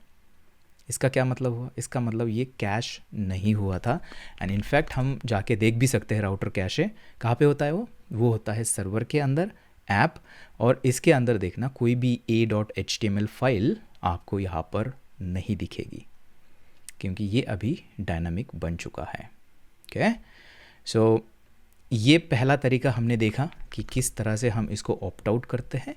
तो यहाँ पर वापस देखिए ये डायनामिक एपीआई से। दूसरा तरीका ये है कि आप डायनामिक एपीआई नहीं यूज़ करते हो कोई, तो आप ऐसा कर सकते हो, डायनामिक फोर्स डायनामिक या फिर रीवैलिडेट ज़ीरो, इसको आप यूज़ कर सकते हो। सो इसको कैसे यूज़ करना है इसका मैं तरीका आपको दिखाता हूँ। सो यहाँ पर अगर चलते हैं फिर से हमारे कोड के अंदर और मैं एक काम करूँगा, ये जो सर्च पैराम्स है उसको मैं हटा देता हूँ। ठीक है, इसको नहीं यूज़ करेंगे, इसको हटा देते हैं, ये भी चला जाएगा। एंड अभी देखिए यहाँ पर हमें इसको यूज़ करना है ना, तो मैं एक काम करता हूँ, यहाँ पर इसको कॉपी कर लेते हैं और यहाँ से एक्सपोर्ट करना होता है आपको इस वेरिएबल को, डायनामिक इस वेरिएबल को इस तरह से एक्सपोर्ट करना है, फोर्स डायनामिक। अगर ये भी करते हैं तभी भी आपका क्या हो जाएगा, कैशिंग नहीं होगा। चलिए मैं आपको इसको बिल्ड करके दिखाता हूँ। सो ये तो है हमारा सर्वर है, यहाँ पर करते हैं pnpm run build, और अभी देखना अभी भी ये स्टैटिकली रेंडर नहीं होना चाहिए क्योंकि इसको डायनामिक हमने कन्वर्ट कर लिया, राइट। सो यहाँ पे भी देखिए अभी भी f आपको दिखेगा, इसका मतलब ये सर्वर रेंडर्ड है, ऑन डिमांड डायनामिक बन चुका है। और अगर इसको मैं स्टार्ट करता हूँ और चलते हैं फिर से ब्राउज़र के अंदर /a, तो अभी आप देखिए यहाँ पे लर्न नेक्स्ट.js यहाँ पे दिखा रहा है। अगर हम कोड के अंदर चलते हैं और हमारे डेटाबेस के अंदर कुछ चेंज करते हैं, फॉर एग्जांपल यहाँ पे मैं फिर से इसको करता हूँ अपडेटेड और सेव करते हैं, रिफ़्रेश करते हैं, तो आप यहाँ पर देख सकते हो अभी ये अपडेटेड आपको दिखाएगा, राइट। ये बिहेवियर हमें चाहिए होता है हमारे एप्लीकेशंस के अंदर, जब भी हमारा सर्वर के ऊपर डेटा जो है फ्रिक्वेंटली चेंज होता है। सो यहाँ पर बेसिकली हमने अभी देखा कि फुल राउट कैशे को कैसे हमने ऑप्ट आउट किया है। एक तरीका हमने क्या देखा था, एक तरीका ये था कि आप डायनामिक APIs यूज़ करिए, कुकीज़, हेडर्स या फिर सर्च पैरामीटर्स आपके कंपोनेंट के अंदर, तो यहाँ पे ये स्टोर होगा ही नहीं, ठीक है, ऑप्ट आउट हो जाएंगे हम। दूसरा तरीका ये देखा था कि हम अगर फोर्स डायनामिक अगर वेरिएबल को अगर एक्सपोर्ट करते हैं हमारे कंपोनेंट के अंदर से, तभी भी सेम यहाँ पर बिहेवियर आपको दिखेगा।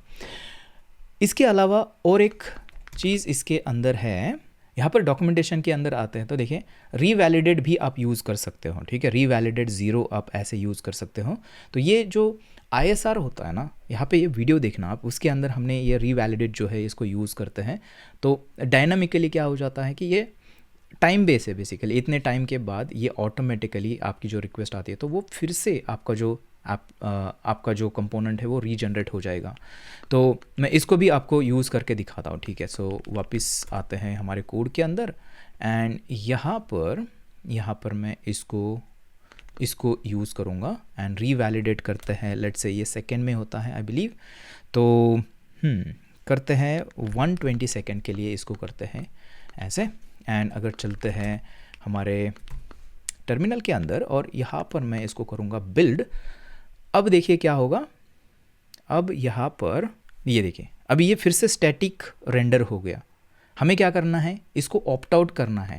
तो उसके लिए जैसे कि डॉक्यूमेंटेशन के अंदर बोला है कि 0 रीवैलिडेट 0 अगर सेट करते हो आप, और मैं फिर से इसको अगर बिल्ड करूँ तो अभी देखिए क्या होगा यहाँ पर। सो थोड़ा सा वेट कर लेते हैं एंड यहाँ पर अभी देखिए ये जो है ये डायनामिक बन चुका है, ठीक है।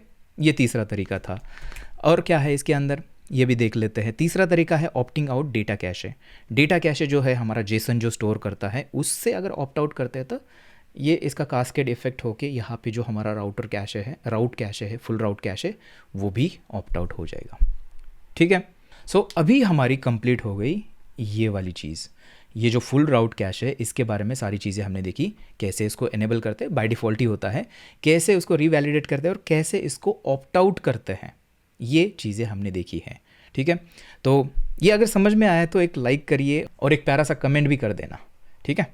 आगे बढ़ते हैं और हमें देखना है कि नेक्स्ट हमारी जो लेयर है वो काम कैसे करती है। ओके, सो हमने एक लेयर अभी कंप्लीट कर दी है। सो वापस आते हैं और ये जो है फुल राउट कैश है ये हमारा हो गया है कंप्लीट। अभी जो नेक्स्ट हमें देखना है वो किसको देखें, इसको देखते हैं, डेटा कैशे, ठीक है। तो डेटा कैशे को ओपन करते हैं। यहाँ पे आप देख सकते हो data cache has a built in data cache that persist the result of data fetches across incoming server request and deployments. This is possible because Next.js extends the native fetch API to allow each request on server to set its own persistent caching semantics. क्या मतलब है इसका मतलब ये है कि data cache क्या है, जो फेच हम रिक्वेस्ट कर रहे थे हमारे कोड के अंदर, अगर हम देखें जल्दी से, ये जो फेच रिक्वेस्ट है इसका जो जेसन रिस्पॉन्स है ना, इसको कैश किया जाता है, जिसको हम डेटा कैशे बोलते हैं। मतलब हम डेटाबेस तो नहीं है, फेच हम करते हैं तो हम किसी थर्ड पार्टी API से हम कर रहे हैं, तो जो आएगा तो ये Next.js इसको स्टोर कर लेगा। हमने ऑलरेडी देखा है ये डेटा कैशे जो है, यहाँ पर अगर देखोगे तो देखिए ये एक नया डायग्राम है। ये जो चीज़ है ना यहाँ पे, ये है आपका डेटा कैशे, ठीक है। यहाँ से मैंने वो हटा दिया, बाकी की चीज़ें जो थी, अब सर्वर साइड हम बात कर रहे हैं। तो डेटा कैशे जेसन को स्टोर करता है और परसिस्टेंट होता है, ये हमने ऑलरेडी देखा हुआ है, राइट। सो वापस आते हैं डॉक्यूमेंटेशन के अंदर, और यहाँ पर ये ऐसा कर पाता है क्योंकि Next.js क्या करता है, ये जो फेच है इनबिल्ट जो होता है वेब स्टैंडर्ड का, इसको ये एक्सटेंड करता है और उसके अंदर अपनी कैपेबिलिटीज़, ये जो कैशिंग वगैरह है, इसको ये ऐड कर देता है, ठीक है। ऑल राइट, सो नेक्स्ट क्या है इसके अंदर, आप यहाँ पर देख लेना, ये सेम डायग्राम अभी हम देखने वाले हैं कि कैसे चीज़ें इसके अंदर होती हैं। So in development mode fetch data is reused for hot module replacement, okay, caching option are ignored for hard replaces, okay. How the data cache works, all right. So एक काम करते हैं, यहाँ पे देखते हैं कि कैसे डायग्राम है, कैसे ये काम करता है। तो सबसे पहले आप देखना यहाँ से, जैसे ही हम रिक्वेस्ट करते हैं, ठीक है, ये रिक्वेस्ट आ गई, ये मे बी आपका बिल्ड टाइम हो सकता है या फिर रिक्वेस्ट टाइम हो सकता है, ये हमने ऑलरेडी देखा है, ये लेफ्ट वाली चीज़ें ऑलरेडी हमने देख ली पहले। तो यहाँ पे रेंडरिंग टाइम क्या होता है, देखिए ये रेंडरिंग टाइम है। अगर हम फेच को इस तरह से कॉल करते हैं, किस तरह से, फेच हमने कॉल किया है और इसके अंदर यहाँ पर हम ये स्पेशल जो ऑप्शन है वो पास करते हैं, कैशे, फोर्स कैशे, जो कि डिफ़ॉल्ट है। डिफ़ॉल्ट जो है ये बेसिकली यही है, हमने देखा था ना कि बाय डिफ़ॉल्ट डेटा कैशे ने जेसन को कैश कर लिया था हमारे सर्वर के ऊपर, तो ये बाय डिफ़ॉल्ट ऑप्शन वही है। अगर ऐसे रिक्वेस्ट करते हैं तो क्या हो जाता है, रिक्वेस्ट मेमोराइजेशन लेयर पे जाता है, इसके बारे में हम बाद में देखेंगे, अभी चिंता मत करिए। उसके बाद नेक्स्ट जाता है डेटा कैशे, जिसके बारे में हम बात कर रहे हैं। तो ये मिस हो जाता है पहली बार, तो डेटा सोर्स से मतलब थर्ड पार्टी एपीआई से डेटा आता है वापस, यहाँ पे डेटा कैशे के ऊपर वो जो जेसन है उसको स्टोर किया जाता है, एंड देन वापस यहाँ पर हम आते हैं, ओके, ताकि नेक्स्ट रिक्वेस्ट के लिए डेटा आपका यहाँ से ही मिले, आपको एक्सटर्नल डेटा सोर्स के ऊपर जाने की ज़रूरत नहीं है, ओके। और अगेन अगर आप शायद सोच रहे होंगे कि कौन से डेटा कैशिंग की बात कर रहे हैं, यहाँ पर नेक्स्ट के अंदर कैशे के अंदर जो फेच कैशे हमने देखा था ना, ये है वो डेटा कैशे। वापस चलते हैं अब, या फिर एक काम करते हैं, इसको ना प्रैक्टिकली रन करके देखते हैं कि क्या सच में ऐसे हो रहा है। सो मैं एक काम करता हूँ, कोड के अंदर वापस चलते हैं एंड यहाँ पर वो जो ऑप्शन है वो पास करते हैं। यहाँ पे हमें क्या करना है, कैशे, एंड ये देखिए फोर्स कैशे, ये डिफ़ॉल्ट है, नहीं करोगे तो यही आपका ऐड हो जाता है, बट चलिए मैंने ऐड कर दिया, इस तरह से ये दिख रहा है, देखिए। अब इसको अगर मैं बिल्ड करता हूँ, मैं एक जस्ट फॉर मतलब श्योर करने के लिए एक काम करते हैं, डॉट नेक्स्ट फोल्डर को ही डिलीट कर देते हैं, ये फिर से मतलब जनरेट करता है, तो सारी चीज़ें कैशिंग वगैरह है सब हट गई इसमें से, ठीक है। सो अभी जाके यहाँ पे करते हैं pnpm run build, enter and wait करते हैं। ये देखिए अब ये बिल्ड हो चुका है। यहाँ पे आप देख सकते हो कि ये फोर्स डायनामिक, ये हमारा जो राउट है ये डायनामिक बन चुका है, ठीक है। बट हमने यहाँ पे क्या किया था, यहाँ पे मेंशन किया था कि फोर्स कैशे है ये, इसका मतलब अगर नेक्स्ट के अंदर चलते हैं, कैशे के अंदर चलते हैं, तो यहाँ पे कोई भी कैशे हमारे पास अभी तक नहीं है। क्यों नहीं है, क्योंकि बिल्ड टाइम पर ये कैशे वगैरह कुछ होगा नहीं। तो एक काम करते हैं, इसको रन करते हैं, एप्लीकेशन को, बिल्ड जो एप्लीकेशन है, pnpm run start, ऐसे अगर करते हैं और ब्राउज़र के अंदर चलते हैं यहाँ पर, और मैं एक बार फिर से रिक्वेस्ट करता हूँ। जैसे रिक्वेस्ट करते हैं कोड के अंदर अगर आते हैं, तो अभी आप देखना रिक्वेस्ट जैसे पहली आ गई, अब जो फेच कैशे है ये यहाँ पे स्टोर हो चुका है, देखा, अब हो गया है ना रिक्वेस्ट टाइम, जो कि एग्जैक्टली हमने यहाँ पे डिस्कस किया था कि यहाँ पर आते हैं, ऐसा अगर करते हैं, ये मिस होने के बाद एक बार डेटा सोर्स से आता है, फिर ये अभी स्टोर हो गया यहाँ पर। अब जो फ्यूचर में रिक्वेस्ट जाएगी वो इसके ऊपर ही जाएगी। देखिए मैं अभी आपको ना एक काम करता हूँ, डेटाबेस के अंदर ये चेंज करते हैं, इसको हटा देते हैं, एंड अभी मतलब इसके अंदर क्या था, देखिए ये अपडेटेड है ना वर्ड, अभी हमने हटा दिया है। अभी अगर मैं रिफ़्रेश करूँ इसको तो ये अपडेटेड ही दिखेगा। क्यों, क्योंकि डेटा कैशे हुआ है ना हमारा, डेटा कैशे लेयर के अंदर वो जो जेसन है हमारा, ये ऑलरेडी यहाँ पे आके स्टोर हो चुका है इसके अंदर, देखिए। और इसकी रीवैलिडेट डेट अगर आप देखोगे तो ये कितना है पता नहीं, कितने साल का है ये, एडवांस में इसको एक नंबर डाल देता है ताकि ये कभी इनवैलिडेट ना हो जाए, राइट। सो ये है डेटा कैशे आपका ये वाला, ये पर्पल कलर का जो है ना, ये है वो डेटा कैश है, जेसन के अंदर परसिस्टेंट फाइल के अंदर होता है। तो डॉक्यूमेंटेशन के अंदर देखते हैं कि इनका क्या कहना है। यहाँ पर देखिए, ये सारी चीज़ें हमने देखी। हाँ, एक चीज़ इसके अंदर देखते हैं, ये render fetch cache no store अगर हम करते हैं तो ये क्या करेगा, यहाँ पे मिस यहाँ पे स्किप करेगा। ओके, अब देखिए यहाँ पर हमें क्या करना होता है ना, सबसे पहले इसका ड्यूरेशन देखते हैं, इसके ऊपर आते हैं नो स्टोर क्या है। ड्यूरेशन अगर देखोगे, data cache is persisted across incoming request, सारे यूज़र के लिए वो एक ही जो कैश्ड वर्जन है वही हम रिटर्न करते हैं।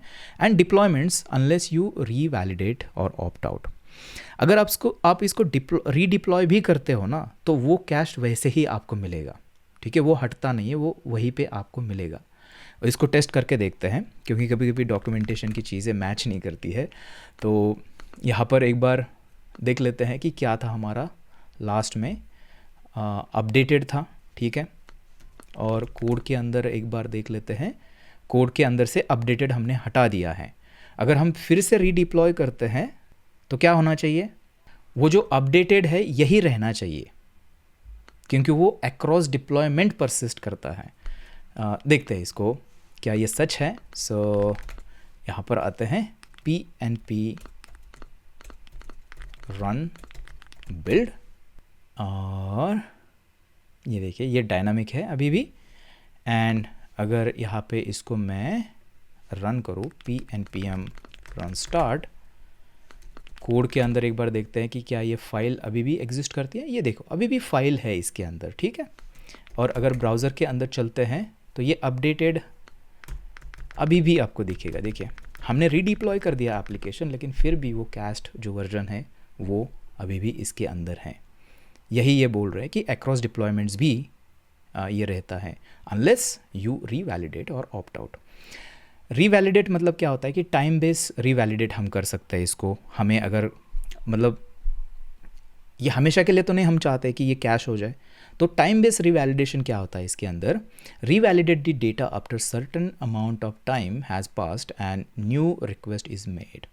This is useful for data that changes infrequently freshers. Okay, so basically time base revalidation के अंदर क्या होता है, यहाँ पर देखिए, यहाँ पर दिया हुआ है कि आप ये ऑब्जेक्ट पास करते हो इसके अंदर, ठीक है। कॉपी करते हैं इसको, वापस चलते हैं एंड यहाँ पर हम पेज के अंदर ये जो कैशे किया था ना, इसको भी रखते हैं, लेकिन यहाँ पे ये ऐड करते हैं। देखिए नेक्स्ट, एंड इसके अंदर क्या था, ये रीवैलिडेट और लेट्स से अभी के लिए 120 सेकेंड रखते हैं, ठीक है। सेकेंड में होता है ये, 120 सेकेंड के बाद ये रीवैलिडेट हो जाएगा, नया डेटा आके वो फिर से कैश हो जाएगा, इसका मतलब ये है। ओके, सो यहाँ पर आते हैं pnpm build, और अब देखते हैं कि क्या है इसके अंदर। बिल्ड हो गया, स्टार्ट करते हैं ब्राउज़र के अंदर एंड यहाँ पे इसको मैं रिफ़्रेश करता हूँ। तो अब देखिए ये यहाँ से अपडेट हट गया है, ठीक है, ध्यान से देखना, ये हट गया है। अभी मैं जाऊँगा हमारे डेटाबेस के अंदर और यहाँ पे ऐड करूँगा अपडेटेड।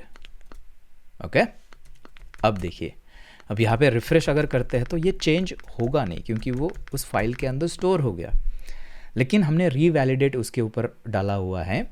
अगर मैं कोड आपको दिखाऊँ उसका, सो यहाँ पर कैशे के अंदर आप देखना, रीवैलिडेट हमने 120 डाला हुआ है, 120 सेकेंड्स है ये। इसका मतलब 2 मिनट के बाद ये जो है ये इनवैलिड हो जाएगा, एक नई रिक्वेस्ट हो जाएगी आपके डेटा सोर्स के ऊपर, यहाँ पे जाएगी और यहाँ से नया डेटा आके फिर से वो सेट हो जाएगा अगले 120 सेकेंड के लिए। तो अभी मैं एक काम करूँगा, थोड़ा सा 2 मिनट के लिए मैं वेट करता हूँ, फिर हम कंटिन्यू करेंगे। अभी मैं पॉज करूँगा। सो होपफुली 2 मिनट अभी हो चुके होंगे, तो मैं यहाँ पे करता हूँ रिफ़्रेश, और रिफ़्रेश करने के बाद यहाँ पर क्या हुआ है ये देखिए, हाँ रिफ़्रेश कर दिया, तो ये आप देखोगे यहाँ पे अपडेटेड जो है ये आपको दिखेगा। तो यहाँ पर एक आपने अभी नोटिस की होगी चीज़, मैंने पहली बार जब रिफ़्रेश किया तभी हमें पुराना ही डेटा मिला, ठीक है। बट जब भी सेकेंड टाइम रिफ्रेश किया तभी अपडेटेड डेटा हमें मिला। ये ऐसा क्यों होता है? क्योंकि रीवैलिडेट कुछ ऐसे ही होता है। देखिए यहाँ पे आई थिंक इनका एक डायग्राम है इसके बारे में। हाँ, ये वाला टाइम बेस्ड जब भी रीवैलिडेशन करते हैं तो ये काम कैसे करता है, एंड आई थिंक हमारे पास भी है, वो देखते हैं। ये देखिए, तो ये एक्चुअली क्या हुआ था, देखिए यहाँ पर क्या होता कि हमने रेंडरिंग के अंदर क्या किया था, फेज के अंदर रीवैलिडेट हमने 120 रखा था, यहाँ पे 60 सेकेंड है, एग्जांपल के लिए समझते हैं। एंड ये मेमोराइजेशन जो है ना, इसको अभी के लिए इग्नोर करिए, इसलिए ग्रेड आउट किया हुआ है। तो यहाँ से जैसे रिक्वेस्ट किया हमने, पहले डेटा मिस हो गया कैशे के अंदर से, देन हमने जो हमारा सर्वर है थर्ड पार्टी APIs, वहाँ से डेटा फेच करके डेटा कैशे के अंदर हमने स्टोर कर लिया। फिर उसके बाद हमने क्या किया कि 60 सेकेंड कंप्लीट होने से पहले ही हमने एक रिक्वेस्ट फिर से की। तो यहाँ पे क्या हो जाएगा, ये जो हिट जो है बेसिकली मतलब कैशे हिट हो जाएगा, जो कैश डेटा है वही हमें मिलेगा, क्योंकि 60 सेकेंड अभी तक कंप्लीट नहीं हुए हैं, राइट। उसके बाद अगर 60 सेकेंड के बाद हम रिक्वेस्ट करते जो कि हमने किया था 2 मिनट के बाद, 120 सेकेंड के बाद, तो यहाँ पे क्या हो जाएगा, सबसे पहले ये डेटा यहाँ पे देखेगा, ये बोलेगा अच्छा 60 सेकेंड तो हो गए, आपका डेटा तो स्टेल है, स्टेल बोलते हैं इसको, स्टेल डेटा है। तो ये फ्रेश डेटा नहीं देगा आपको उस रिक्वेस्ट के ऊपर, जो पहली रिक्वेस्ट जाएगी 60 सेकेंड के बाद, वो एक्चुअली आपको वही कैश डेटा देगा जो कि हमने देखा था पहली बार जब भी मैंने रिफ्रेश किया, तो आपको पुराना ही डेटा देखा था। तो ये यहाँ पर वैसे हुआ, पुराना ही डेटा हमें मिला, लेकिन बिहाइंड द सीन उसने क्या किया, रीवैलिडेट को ट्रिगर कर दिया। उसके इंटरनल कोई मेथड होगी, रीवैलिडेट को इंटरनली ट्रिगर किया, और इंटरनली क्या हुआ, उसने डेटा फेच करके वापस उसको फ्रेश डेटा जो है कैश है उसको सेट कर दिया। और उसकी वजह से जब भी मैंने फिर से रिफ्रेश किया तो जो नई रिक्वेस्ट के लिए डेटा आया वो फ्रेश वाला यहाँ पर आ गया। समझ गया? सो ये है इसका मैकेनिज़्म, और ये है डेटा कैशे जो कि आपके .next फोल्डर के अंदर डायरेक्टली जेसन स्टोर होता है। और देखते हैं कि और क्या है इसके अंदर। सो टाइम बेस्ड रीवैलिडेशन हमने देखा। दूसरा है ऑन डिमांड रीवैलिडेशन। ठीक है, ऑन डिमांड हम कैसे कर सकते हैं? ऑन डिमांड के लिए यहाँ पर देखना पड़ेगा। हाँ, ऑन डिमांड के लिए हम क्या करते हैं, हमें Next.js ये वाली फंक्शंस अवेलेबल करके देता है, रीवैलिडेट पाथ, रीवैलिडेट टैग, इसको हम यूज़ करते हैं। तो बेसिकली क्या होता है कि आप किसी भी रिक्वेस्ट को इस तरह से, आप यहाँ पे देखना, इसका प्रैक्टिकल शायद हम नहीं देखेंगे, बट आप देख लेना इसको, ठीक है, तभी आपकी प्रॉपर लर्निंग होगी। तो यहाँ पे टैग्स, हम किसी भी रिक्वेस्ट को हम टैग दे सकते हैं, एक लेबल दे सकते हैं, एंड देन कहीं से भी आपके Next.js के एप्लीकेशन के अंदर में भी दूसरे API राउट से या फिर मे बी आपके सर्वर एक्शन से आप रीवैलिडेट टैग नाम से मेथड कॉल कर सकते हो, और वो जो लेबल है उसको दे सकते हो। तो उससे क्या हो जाएगा, आप ये वाला जो कैस्ट है, डेटा कैश है, उसको आप पर्च कर सकते हो या फिर हटा सकते हो। ओके, इस तरह से हम ऑन डिमांड रीवैलिडेशन भी करते हैं। तो अपने अपने यूज़ केसेस होते हैं। लेट्स से कि आपका डेटा ज़्यादा फ्रिक्वेंटली चेंज नहीं हो रहा है, मे बी 1 महीने में एक बार हो रहा है, तो आप ये टाइम बेस्ड जो रीवैलिडेशन जो है इसको यूज़ कर सकते हो। 1 महीने का टाइम सेट कर सकते हो, हर महीने वो अपडेट होते रहेगा। या फिर कभी कभी क्या होता है कि लेट्स से कि डेटाबेस के अंदर रिकॉर्ड आपने ऐड किया, तो आपको वो कैस्ट वाला सारा पर्च करना है, क्लियर करना है, तो उस केस में आपको ये जो ऑन डिमांड रीवैलिडेशन है, जैसे ही रिकॉर्ड क्रिएट हो जाता है तो तुरंत आप रीवैलिडेट टैग या फिर रीवैलिडेट पाथ, ये जो मेथड्स है उनको कॉल करके आपका जो डेटा कैशे है उसको आप क्लियर कर सकते हो। ओके, ये है। अब ये हुआ रीवैलिडेशन का। अब कभी कभी रिक्वायरमेंट आती है कि बिल्कुल हमें कैश ही नहीं करना है इसको, है ना, थोड़ी टाइम के लिए भी कैश नहीं करना है। जब भी रियल टाइम डेटा हमें चाहिए होता है सर्वर से, तब हम कैशिंग नहीं यूज़ करते हैं। तो उसके लिए हमें उसको इससे ऑप्ट आउट करना पड़ेगा। उसके लिए हम क्या करते हैं, बड़ा सिंपल सा है, हम इसके अंदर कैशे के अंदर पहले फोर्स कैशे था ना डिफ़ॉल्ट वाला, इसके अंदर हम नो कैशे करते हैं। देखिए मैं आपको दिखाता हूँ। सो कोड के अंदर वापस चलते हैं और इसको बंद करते हैं, और मैं .next है जो है ना फोल्डर, इसको डिलीट करूँगा, ठीक है। और यहाँ पर आके यहाँ पर इसके अंदर फोर्स कैशे की जगह यहाँ पर हम करेंगे नो कैशे, ठीक है। इस तरह से यही बोला है ना इन्होंने, नो स्टोर किया, नो स्टोर हमें करना है, और ये रीवैलिडेट वगैरह सब हटा देते हैं। अब क्या होगा, देखिए मैं आपको बिल्ड करके इसको दिखाता हूँ। यहाँ पे अगर आते हैं और इसको बिल्ड करते हैं, तो अब कैशे स्टोर नहीं होना चाहिए इसके अंदर, राइट। हमने ऑप्ट आउट कर लिया बेसिकली। तो अब देखिए ये डायनामिक है जो कि सही है। अगर मैं कोड के अंदर चलूँ और यहाँ पर अगर डॉट नेक्स्ट के अंदर कैशे के अंदर देखो तो कोई भी यहाँ पे फेच कैशे नहीं है, बट हाँ रिक्वेस्ट पहले करते हैं और देखते हैं कि क्या फिर जनरेट होता है। तो यहाँ पर स्टार्ट करते हैं एप्लीकेशन को एंड ब्राउज़र के अंदर चलते हैं एंड यहाँ पर मैं रिफ़्रेश करता हूँ। तो रिफ़्रेश होने के बाद हमारे कोड के अंदर कैशे फ़ोल्डर क्रिएट हुआ है, लेकिन कोई भी कैशे फ़ाइल नहीं है इसके अंदर। देखा आपने, देखिए कैशे फ़ोल्डर है लेकिन कोई भी फाइल है, मतलब इसका मतलब डेटा कैशे नहीं हुआ है यहाँ पर। मैं आपको इसको प्रूफ करके दिखा सकता हूँ। देखिए DB-JSON के अंदर चलते हैं एंड यहाँ पे अपडेटेड है ना, सो यहाँ पर आप देखोगे ये अपडेटेड वर्ड आपको इसके अंदर दिखेगा। अगर मैं इसको हटा दूँ, है ना, डेटाबेस से डेटा जो है हटा दिया मैंने, चेंज कर दिया, सेव करते हैं एंड रिफ़्रेश करते हैं तो वो गायब हो जाएगा, क्योंकि अभी कोई भी कैशिंग यहाँ पर नहीं हो रही है। एंड याद है आपको मैंने एक चीज़ बोली थी कि अगर आप डेटा कैशे को ऑप्ट आउट करते हो तो उसकी वजह से जो हमारा फुल राउट कैशे जो था वो भी ऑप्ट आउट हो जाता है। इसका मतलब ये बिल्कुल कैशे कहीं पे भी नहीं हो रहा है अभी, राइट। रिक्वेस्ट मेमोराइजेशन के अंदर होता है, उसका थोड़ा सा अलग सीन है, उसके बारे में हम डिस्कस करेंगे।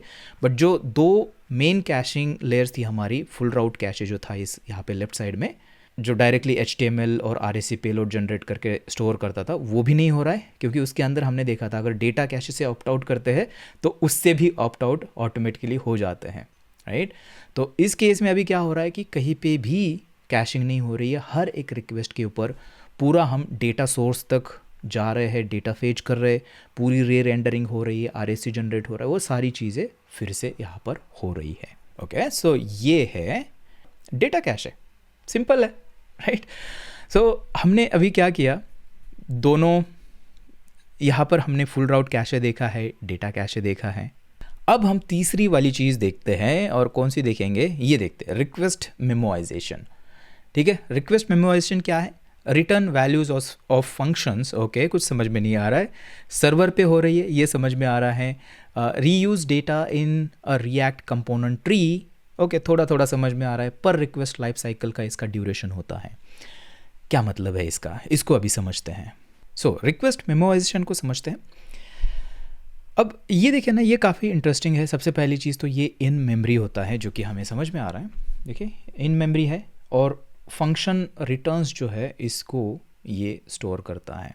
क्या मतलब है इसका, इसका मतलब समझने के लिए थोड़ा सा रीड हमें करना होगा इसको, और फिर हम डायग्राम की मदद से समझते हैं सारी चीज़ें कैसे हो रही है।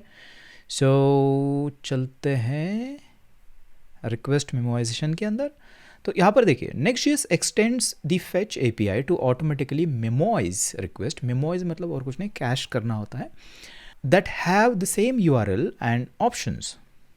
ओके, सेम URL और ऑप्शंस अगर है तो ये इसको कैश कर लेता है। Okay, this means you can call a fetch function for the same data in multiple places in React component tree while only executing it once. Okay, क्या मतलब है इसका, देखिए यहाँ पे अगर देखते हैं, for example if you need to use the same data across a route, layout, page and multiple components, you do not need to have fetch data at top of the tree and forward props between components.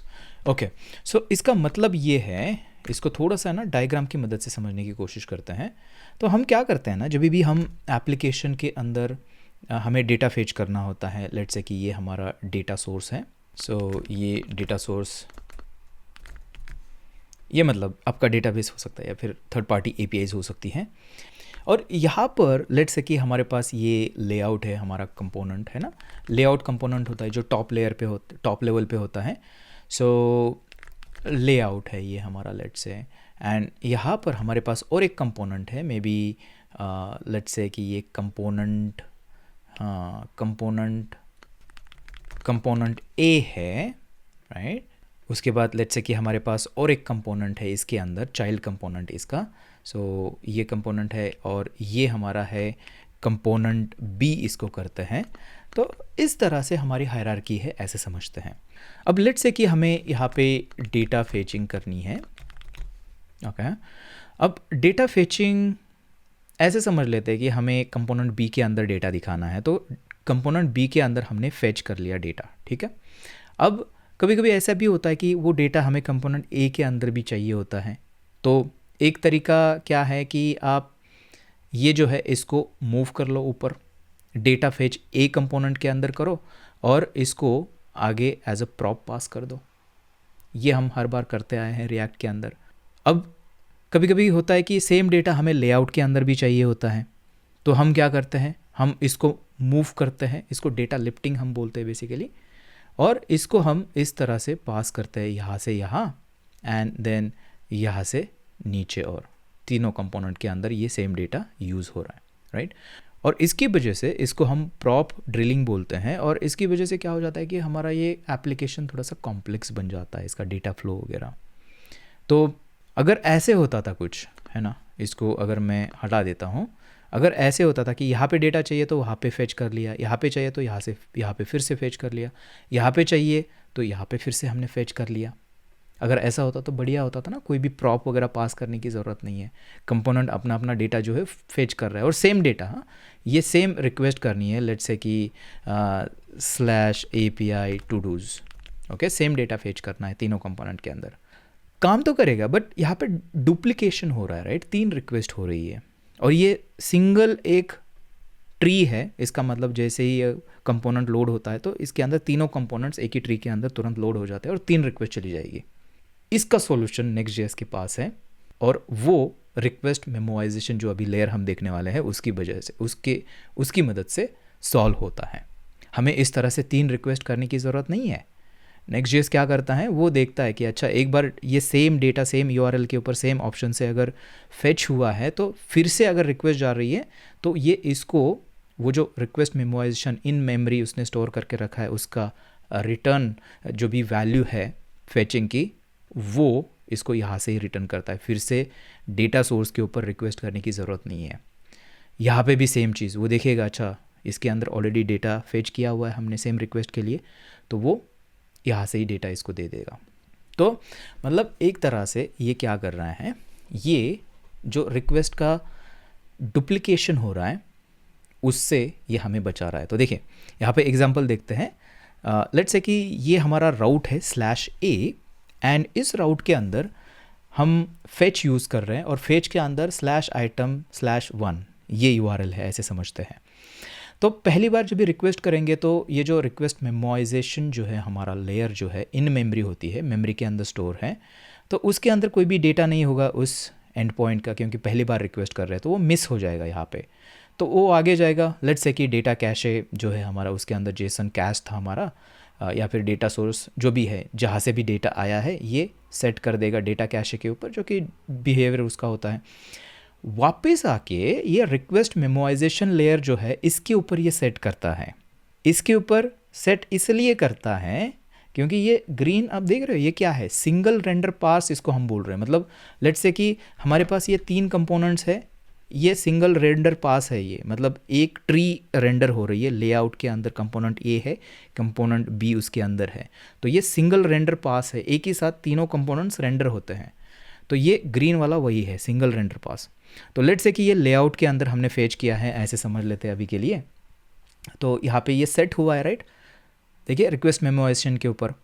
Then let's say कि उसके child component ने फिर से fetch request की same URL के ऊपर, तो अब क्या हो जाएगा, अब यहाँ से ही डेटा आपको वापस मिलेगा, ये आगे जाने की ज़रूरत नहीं है क्योंकि ये रिक्वेस्ट मेमोराइजेशन कर रहा है इसको, उसका जो भी रिटर्न डेटा था उसने इसको स्टोर कर लिया यहाँ पे। एंड देन लेट्स से कि उसके अंदर और कोई चाइल्ड कंपोनेंट है जो सेम इसी एंड पॉइंट के ऊपर कॉल कर रहा है, तो अगेन यहाँ पर उसको फिर से वो डेटा मिल जाएगा और ये वापस यहाँ पर करेगा। तो आप देख सकते हो एक ही बार हमने डेटा सोर्स जो है उसको हिट किया है, राइट, और ये सिंगल रेंडर पास की बात हो रही है। और इसकी वजह से यहाँ पर आपको एक चीज़ दिखेगी, देखें, इसकी वजह से यहाँ पर हाँ, हमने सबसे ऊपर देखा था कि इसका ड्यूरेशन कितना है, तो आप इसको देखना, रिक्वेस्ट मेमोराइजेशन जो है इसका ड्यूरेशन है पर रिक्वेस्ट लाइफ साइकिल, मतलब वो एक ही रेंडर पास है, एक कंपोनेंट ट्री जो हो रही है ना उसके टाइम तक के लिए ही ये कैश होता है। जब यूज़र फिर से पेज रिफ्रेश करेगा तो फिर से नया रेंडर पास शुरू हो जाएगा, तो वहाँ पे वो कैशिंग काम नहीं करेगी, ठीक है, ये चीज़ आपको याद रखनी है। तो वापस चलते हैं इसके ऊपर और देखते हैं कि क्या है इसके अंदर। सो यहाँ पे वही चीज़ की है, देखिए रूट लेआउट के अंदर ए और बी दो रिक्वेस्ट हैं एंड उसके अंदर फिर जनरेट स्टैटिक पैराम्स। ओके, ये थोड़ा सा कॉम्प्लिकेटेड यहाँ पर हो गया, बट इसेंशियली इनका कहना यही है कि ये सारे रिक्वेस्ट है, देखिए रिपीट हो रही है ना, request A, request B B B B 4 बार रिपीट हो रही है क्योंकि वो चाइल्ड कंपोनेंट्स के अंदर सेम रिक्वेस्ट है। तो ये इसको डुप्लीकेट्स हटाकर ये इवेंचुअली सिर्फ 3 ही रिक्वेस्ट आपकी जो होगी, request A, request B, request सी जो है, ये आपके डेटा सोर्स तक पहुंचेगी, बाकी सारी मेमोइज्ड हो जाएंगी। ओके, सो होपफुली ये आपको समझ में आ रहा है। थोड़ा सा आगे देखते हैं कि क्या है इसके अंदर, कुछ एग्जांपल्स भी इन्होंने दिए हुए हैं, तो आप देख सकते हो। गेट आइटम, इसको करके देखते हैं। मैं इसको ना कॉपी करता हूँ, कोड के अंदर चलते हैं, इसको हटा देते हैं एंड लेट्स से ये सब हटा देते हैं, रीवैलिडेट 0 वगैरह, और यहाँ पर आके इसको फंक्शन के अंदर गेट आइटम हमने ये कर दिया। एक काम करते हैं, यहाँ पे ऐप के अंदर ना एक फाइल बनाते हैं helpers.ts एंड इसके अंदर इसको मैं एक्सपोर्ट करूँगा, ठीक है, इस तरह से। एंड फेच हमें क्या करना है, फेच हमें यही करना है, सेम डेटा को हम फेच करेंगे। तो मैं यहाँ पर लाके इसको ऐसे करता हूँ, ठीक है, और जेसन डेटा को हम रिटर्न कर रहे हैं। सो यहाँ पर अभी आते हैं एंड मैं इसको अभी हटा दे रहा हूँ या फिर कमेंट करके मैं छोड़ता हूँ इसको। एंड अब देखिए हमारे पास ना एक लेआउट कंपोनेंट है यहाँ पे। मैं एक काम करूँगा, सबसे पहले लेआउट के अंदर भी इसी फंक्शन को कॉल करूँगा, ठीक है, कॉन्स्ट डेटा अवेट, और इसको हमें करना है फेच डेटा, क्या नाम रखा है इसका, गेट आइटम्स, सॉरी। सो लेआउट के अंदर गेट आइटम्स हम ऐसे कर लेते हैं और ये एसिंक कर लेते हैं इस फंक्शन को। गेट आइटम, इसको हमें इंपोर्ट करना पड़ेगा हेल्पर से, और यहाँ पे console.log करते हैं अभी के लिए, ठीक है, डेटा ऐसे हो गए, ये हो गया यहाँ पर। एंड उसके बाद सेम चीज़ को हम क्या करेंगे, हमारे लेआउट के अंदर ये जो है ना, ये इसका चाइल्ड ही है क्योंकि लेआउट होता है, लेआउट के अंदर बाकी के पेजेस होते हैं। तो यहाँ पे आके सेम फंक्शन को मैं कॉल करूँगा इस तरह से, और ये डेटा जो है लॉग भी कर रहे हैं और इसको डिस्प्ले भी यहाँ पर हम कर रहे हैं। अभी इसके अंदर क्या होने वाला है, देखिए ये लेआउट जो है ना, ये पेरेंट कंपोनेंट है उस पेज का। तो यहाँ पे ये रिक्वेस्ट हो जाएगी जिसके अंदर हम फेच रिक्वेस्ट कर रहे हैं, राइट, इस URL के ऊपर। तो वो पहले क्या करेगा, पहले जाके फेच करेगा प्रॉपर डेटा सोर्स से। ओके, अब ये जो पेज है ये उसी लेआउट का चिल्ड्रन कंपोनेंट है, मतलब उसी रेंडर पास के अंदर ये भी रेंडर होने वाला है और ये सेम फंक्शन को कॉल कर रहा है। इसका मतलब ये गेट आइटम सेम रिक्वेस्ट कर रहा है। तो ये जो रिक्वेस्ट होगी ना, ये आपकी डेटा सोर्स तक नहीं जाएगी, ये एक्चुअली आपकी रिक्वेस्ट मेमोराइजेशन के अंदर ही हिट होगी और यहाँ से ही डेटा आपको मिलेगा, क्योंकि रिक्वेस्ट मेमोराइजेशन लेयर जो है वो इसने इसको सेट कर दिया है पहले रिक्वेस्ट के टाइम। तो चिल्ड्रन कंपोनेंट के अंदर कितनी भी बार ये फेच अगर आप कॉल करते हो तो वो आपको यहाँ से ही डेटा जो है वापस मिलेगा। ओके, सो ये है आपका, देखिए ये रिक्वेस्ट मेमोराइजेशन। तो यहाँ पर इन्होंने दिया हुआ है कि ये इसका वर्किंग केस है जो कि हमने अभी अभी देखा डायग्राम। ओके, सो थोड़ा सा आगे बढ़ते हैं। Request memorisation is a react feature, not a Next.js feature, ठीक है, ये भी अभी गुड टू नो है कि ये कोई Next.js का फीचर नहीं है, रिएक्ट का फीचर है। It's included here to show how it interacts with the other caching mechanisms, ठीक है, रिएक्ट के अंदर ये फीचर है। Memorisation only applies to the get methods in fetch request, ठीक है, ये भी आपको याद रखना है, सिर्फ गेट रिक्वेस्ट के अंदर, जो कि सेंस भी बनाता है क्योंकि हमें पोस्ट के अंदर क्यों कैश करना होगा, शायद नहीं करना होगा, है ना, गेट रिक्वेस्ट के अंदर चाहिए होता है। Memoization only applies to the React component tree. This means it applies to fetch request in generate metadata, generate static params, layout, pages, other server components. जो React का component tree होता है उसके अंदर ये काम करता है। It doesn't apply to fetch request in route handler. अगर हम API routes बनाते हैं उसके अंदर अगर fetch है तो वहाँ पे ये वाला अप्लाई नहीं होता है, ये सिर्फ आपके जो पेजेस होते हैं ना उसके लिए ये अप्लाई होता है क्योंकि उसके अंदर component tree होती है। Right? So for cases where fetch is not suitable, some database client, CMS, GraphQL. You can use React cache function to memorize function. React के अंदर एक cache function भी आती है, वो भी आप कर सकते हो। अगर आप fetch नहीं यूज़ कर रहे हो, आप database कॉल वगैरह कर रहे हो, तो उसके लिए ये React की cache function जो है उसको आप यूज़ कर सकते हो। ठीक है, आप इसको चेकआउट करना। अब क्वेश्चन है कि ये कितना टाइम तक इसका ड्यूरेशन होता है। जैसे कि हमने देखा, it's last the lifetime of server request until React component tree has finished rendering।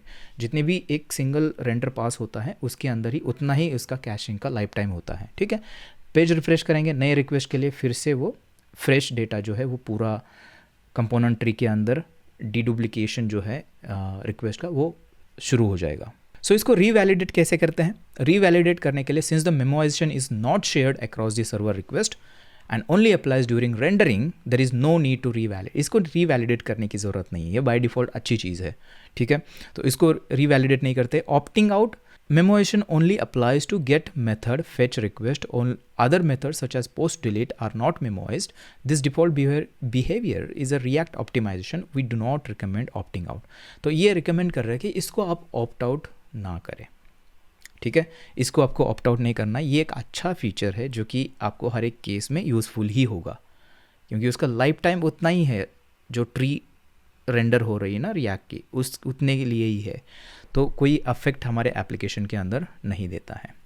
ठीक है, सो ये है हमारा जो रिक्वेस्ट मेमोराइजेशन है। ओके, सो अभी हमने क्या किया, रिक्वेस्ट मेमोराइजेशन देखा, डेटा कैशे देखा, फुल राउट कैशे देखा। हमारा बच्चा है router cache. Router cache fourth layer है जो कि RSC पेलोड को स्टोर करती है। क्लाइंट साइड ये होती है, और इससे क्या हो जाता है, क्लाइंट साइड होने की वजह से सर्वर के ऊपर रिक्वेस्ट जो है वो कम जाती है, रिड्यूस सर्वर रिक्वेस्ट, सर्वर का लोड कम हो जाता है। एंड इसका लाइफ टाइम कितना होता है, यूज़र सेशन और टाइम बेस्ड। तो इसके लिए हम टाइम सेट कर सकते हैं, या फिर यूज़र का सेशन, मतलब यूज़र ने अगर ब्राउज़र के अंदर टैब बंद कर दी तो आपका सेशन यूज़र का ख़त्म हो गया। ठीक है, तो अभी इसके बारे में देखते हैं डिटेल में कि ये काम कैसे करता है। सो ये देखिए, ये बहुत ही सिंपलेस्ट कैशिंग लेयर है। इसके ऊपर अगर चलते हैं, देखिए क्लाइंट साइड राउटर कैश है, ये क्लाइंट साइड होता है। यहाँ पर अगर हम देखेंगे तो ये देखिए, ये अभी हमारे पास है, यहाँ पर ये इसकी बात हो रही है। देखिए इन मेमोरी, ये जो है ना, ये इसकी बात हो रही है, और ये इन मेमोरी होता है, राउटर कैश है इसको हम बोलते हैं। एंड इसके अंदर ये RSC पेलोड, याद है हमने यहाँ पे RSC पेलोड जो रखा था, एक स्पेशल फॉर्मेट फुल राउट कैश के अंदर, ये इसको कैश कर लेता है। ओके, सो यहाँ पर देखते हैं, Next.js has an in-memory client-side router cache. In-memory client-side router cache that stores the RSC payload of route segments split by layouts, loading states, and pages. Okay. When a user navigates between routes, Next.js caches the visited route segments and prefetches the routes the user is likely to navigate to. क्या मतलब है इसका? इसको समझने के लिए ना हमें नेविगेशन थोड़ा चाहिए, एक दो पेजेस हमें चाहिए और नैव बार चाहिए, तभी हम इसको समझ पाएंगे। तो जल्दी से एक काम करते हैं, यहाँ पर आते हैं हमारे कोड के अंदर और सबको क्लोज़ कर देते हैं। एंड इसके अंदर और एक पेज में बनाता हूँ। सो यहाँ पे B फोल्डर बनाते हैं और यहाँ पर करते हैं page.tsx इस तरह से, और B पेज ऐसे करते हैं, यहाँ पर इसको हटा देते हैं। एंड हमें एक काम करना है, लेआउट के अंदर जाके ना, यहाँ पे मैं एक नेविगेशन बार बनाऊँगा। ये गेट आइटम हमें नहीं चाहिए अभी, और हमारे इस पेज के अंदर से भी गेट आइटम जो है इसको हटा देते हैं। ठीक है, वापस ये वाला हमारा पुराना डेटा लाते हैं, इसको हटा देते हैं। लेआउट के अंदर आते हैं एंड यहाँ पर हमें क्या करना है, नेविगेशन बनाना है। तो ये देखिए, ये चिल्ड्रन जो है ना, ये आपके पेजेस यहाँ पे आके इंजेक्ट हो जाते हैं। तो इससे पहले मैं यहाँ पे करूँगा नेविगेशन, और यहाँ पे UL टैग करते हैं, LI करते हैं, और इसके अंदर ना हम लिंक, Next.js का जो लिंक कंपोनेंट है इसको हम यूज़ करेंगे। सो यहाँ पर करते हैं, ये में भी एक होम राउट तो नहीं है हमारे पास, ए करते हैं, ठीक है, ये ए के ऊपर जाएगा, एच रेफ जो है यहाँ पर करते हैं ए, उसके बाद इसको डुप्लीकेट करते हैं एंड ये है बी, और यहाँ पर करते हैं ये बी, है ना, 2 हो गए। आई थिंक 2 इनफ होंगे, मे बी और एक करते हैं होम के लिए, जो कि एग्जिस्ट नहीं करते हैं हमारे केस में, हमने डिलीट किया था, बट रखते हैं एक होम के लिए भी, शायद हमें यूज़फुल हो जाए। सो ये हुआ होम का। सो ये नेविगेशन हमारा रेडी है, और इसी के साथ में एक काम करता है, हमारे ए पेज के अंदर जो हमारा कंपोनेंट था ना, वो डायनामिक हमने बनाया था, नो कैशे था वो, उसको हटा देता है ताकि हमारा एप्लीकेशन जो है स्टैटिकली रेंडर हो जाए routes.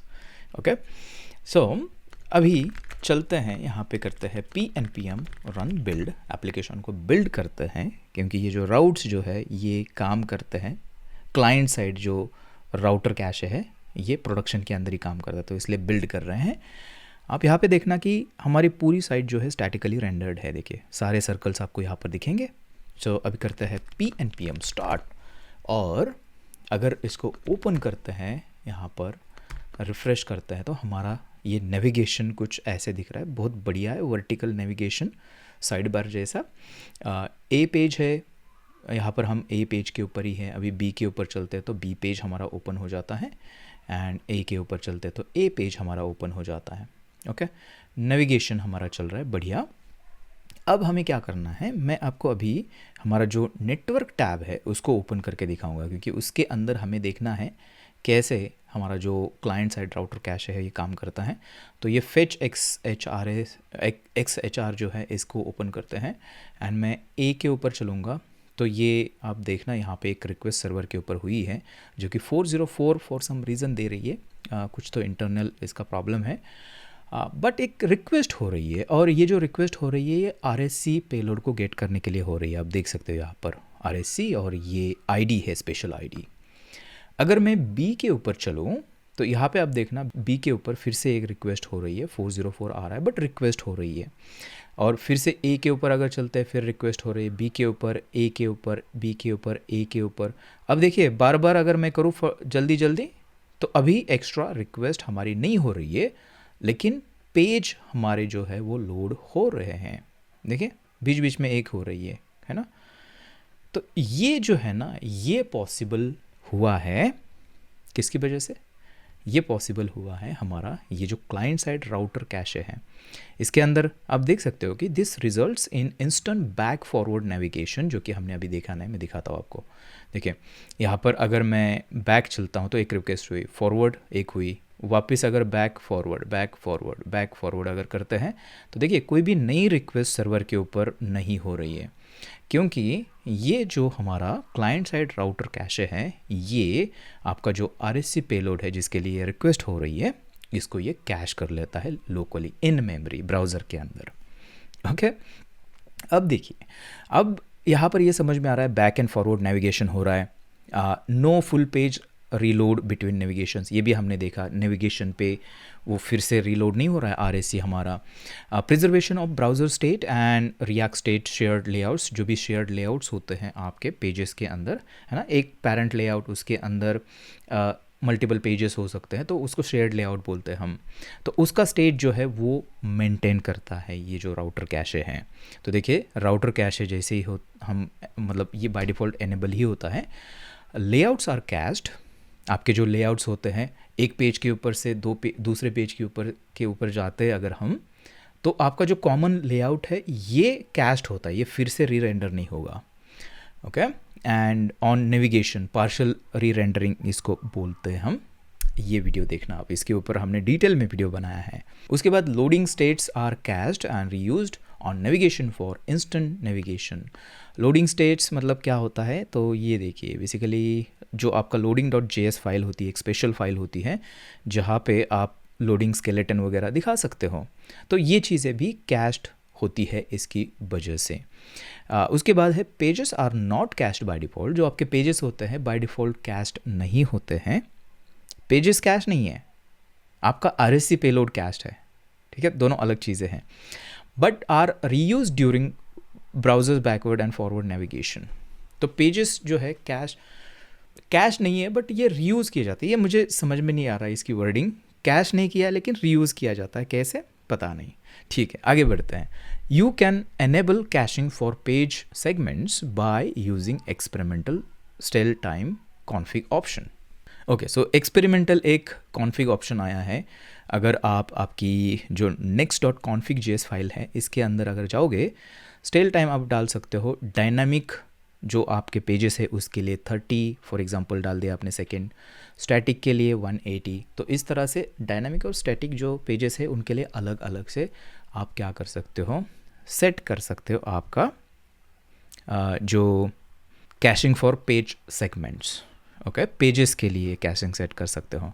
Okay, this cash specifically applies to Next.js and server components and different to browser BF cache। Okay, browser के अंदर कैशे होता है, ये उससे अलग है। ठीक है, ये Next.js वालों का कैशे है बेसिकली, जो कि ब्राउज़र के अंदर है वो नहीं है इनबिल्ट बेसिकली। ठीक है, इसके ऊपर जाके आप थोड़ा सा रीड कर सकते हो कि ये क्या है BF कैशे, लेकिन ये आउट ऑफ स्कोप थोड़ा सा हो जाएगा अभी, बट आगे बढ़ते हैं। ठीक है, ड्यूरेशन देखिए, the cache is stored in browsers temporary memory. आपके ब्राउज़र के अंदर इन मेमोरी ये जो कैशे है ये स्टोर होता है RSC पेलोड। ठीक है, 2 factors determine how long the router cache last. एक पहला फैक्टर है सेशन, यूज़र का सेशन, मतलब the cache persist across navigation, however it's cleared on page refresh. जैसे आप पेज रिफ्रेश करते हो आपका कैशे क्लियर हो जाता है, राइट। दूसरा है ऑटोमेटिक इनवैलिडेशन पीरियड। तो इसके अंदर आप क्या कर सकते हो, इनका बाय डिफ़ॉल्ट एक पीरियड सेट किया गया है, उसमें ऑटोमेटिकली ये इनवैलिडेट हो जाता है।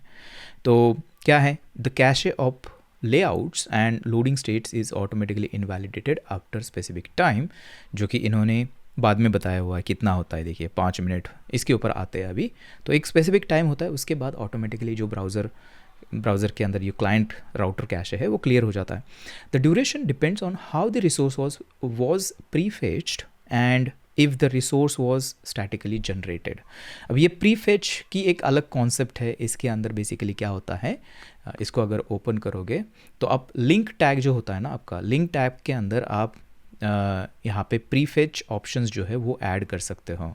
ठीक है, तो देखिए लिंक के ऊपर प्रीफेच, तो इसके अंदर होता ये है कि Next.js क्या करता है, परफॉर्मेंस इंप्रूव करने के लिए आपके जो लिंक टैग होते हैं नेविगेशन के अंदर, उसके अंदर प्रीफेच ऑप्शन डिफ़ॉल्ट होता है ऑटो या फिर नल।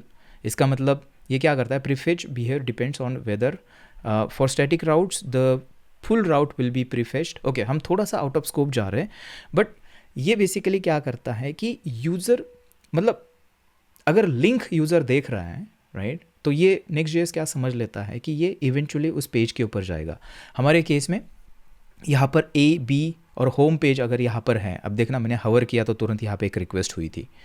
तो Next.js क्या करता है, इसको हमारे क्लिक करने से पहले प्रीफेच कर लेता है, क्योंकि वो ऐसा समझ लेता है, अज्यूम कर लेता है कि अभी यूज़र इस पेज के ऊपर जाने वाला है, मैं पहले से ही बैकग्राउंड में उसको प्रीफेच करके रखता हूँ पेज। और इसकी वजह से Next.js के अंदर जो पेजेस है बहुत ही फास्ट हमें महसूस मतलब लोड होते हैं, क्योंकि वो वहाँ पे जाने से पहले ही Next.js behind the scene background में प्रीफेच करना शुरू कर देता है।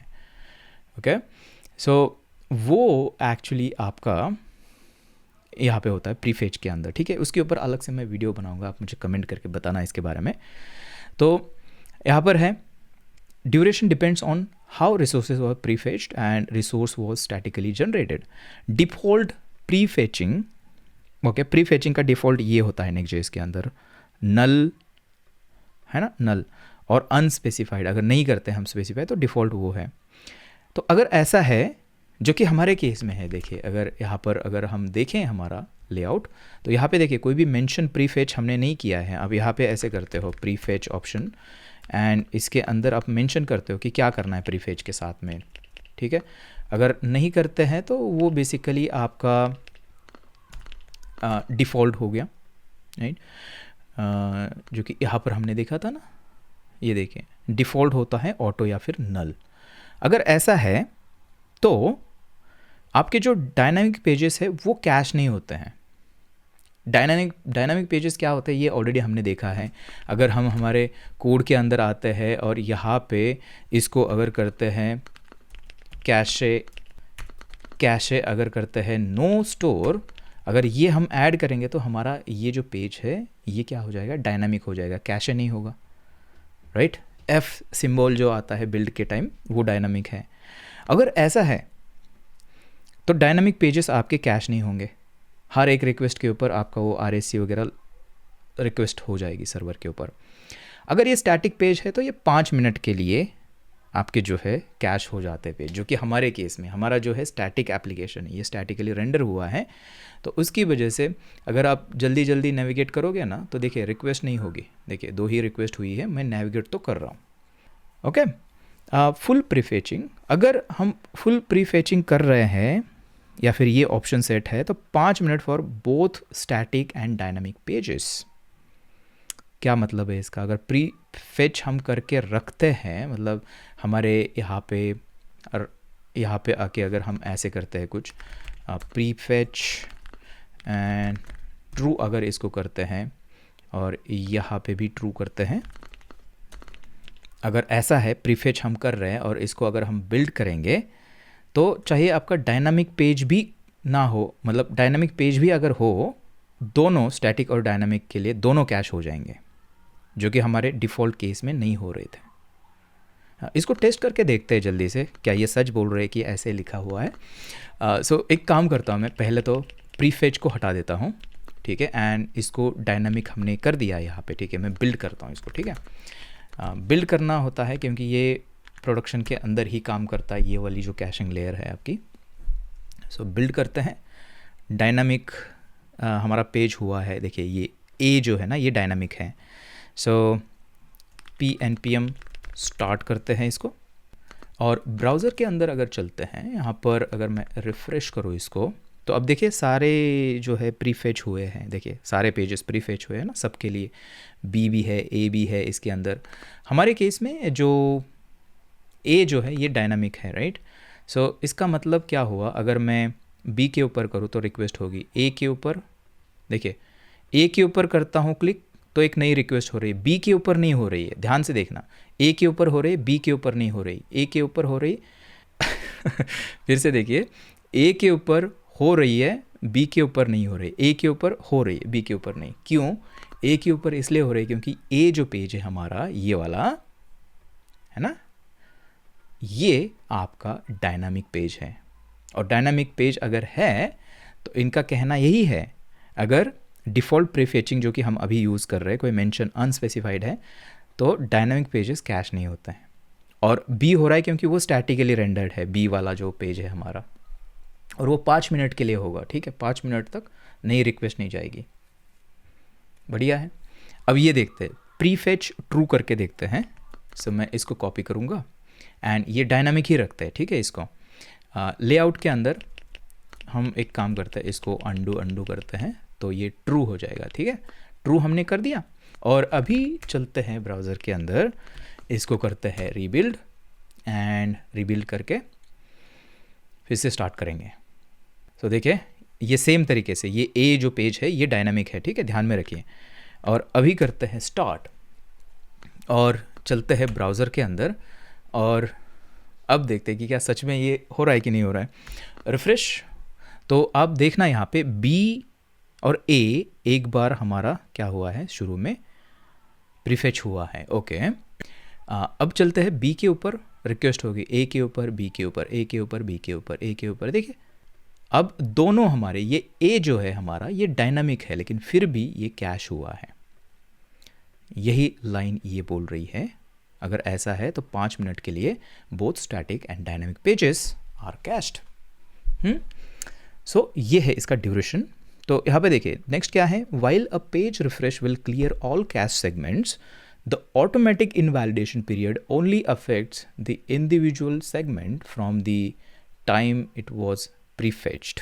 इसका मतलब ये है कि अब सबको क्लियर कर दो, लेकिन जो इंडिविजुअल आपके जो राउट सेगमेंट्स है, हमारे केस में A B, ये उनके टाइम के हिसाब से, जब भी वो प्रीफेच लास्ट टाइम हुए थे वहाँ से उसका टाइमर शुरू हो जाता है, ठीक है, एक ही साथ में वो नहीं होगा। Alright, the experimental stale time config option can be used to adjust the automatic invalidation times, okay, जो कि हमने देखा था, इसके अंदर आप अभी एक्चुअली यहाँ पे मेंशन कर सकते हो, जो कि हमने यहाँ पे देखा था। एक बार फिर से देख लेते हैं। ये एक्सपेरिमेंटल है, मे बी फ्यूचर इसके अंदर स्टेबल हो जाएगा। तो यहाँ पे आप एक्सप्लिसिटली बोल सकते हो कि डायनामिक पेजेस कितने टाइम तक आपको कैश करने हैं, स्टैटिक पेजेस कितने टाइम तक कैश करने हैं। ओके, अब आते हैं, ये हुआ हमारा ड्यूरेशन, कितने टाइम तक। अब देखते हैं कि इनवैलिडेशन इसका कैसे होता है। ठीक है, इनवैलिडेशन के लिए क्या करते हैं हम, there are two ways you can invalidate server route cache है। इन सर्वर एक्शन आप क्या कर सकते हो, रीवैलिडेट पाथ, ये वाला जो है उसको कर सकते हो, रीवैलिडेट टैग, इसके बारे में भी हमने देखा है। तो वो अगर आप करते हो आपके सर्वर के ऊपर, तो क्या हो जाएगा, आपका जो क्लाइंट साइड का जो राउटर कैशे है वो भी आपका इनवैलिडेट हो जाएगा। ओके, या फिर कुकी सेट या फिर कुकी डिलीट, अगर कुकीज़ के साथ में आप काम करते हो तो भी आपका, ये देखिए, route cache to prevent routes that cookie from becoming stale, तो ऑथेंटिकेशन वगैरह यूज़ करते हो तो उसके केस में भी आपका ये इनवैलिडेट हो जाता है अगर कुकी सेट करते हो तो। ओके, ज़्यादा कॉम्प्लेक्स नहीं है अगर आप ध्यान से पढ़ोगे इसको। कॉलिंग राउटर रिफ्रेश, आप क्या कर सकते हो, राउटर रिफ्रेश, ये एक मेथड आती है राउटर के ऊपर, उसको अगर आप करते हो तो भी आपका जो राउटर कैशे है वो आपका जो है इनवैलिडेट हो जाएगा।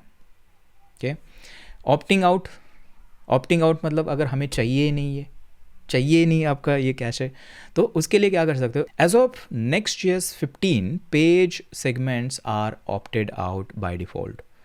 ओके, सो ये एज ऑफ 15 से ये ऑप्टेड आउट थे, लेकिन 16 के अंदर क्या हुआ है, ये बाय डिफ़ॉल्ट ऑप्टेड आउट नहीं है, ये मुझे समझ में आ रहा है, बाय डिफ़ॉल्ट कैश हो रहा है। ठीक है, ऐसे समझ के चलते हैं। एंड यहाँ पे देखना, good to know, you can also opt out of prefetching by setting the prefetch prop link of the link to component to false. इसका मतलब अगर आप आपके कोड के अंदर जाके यहाँ पे अगर फॉल्स करते हो इस तरह से,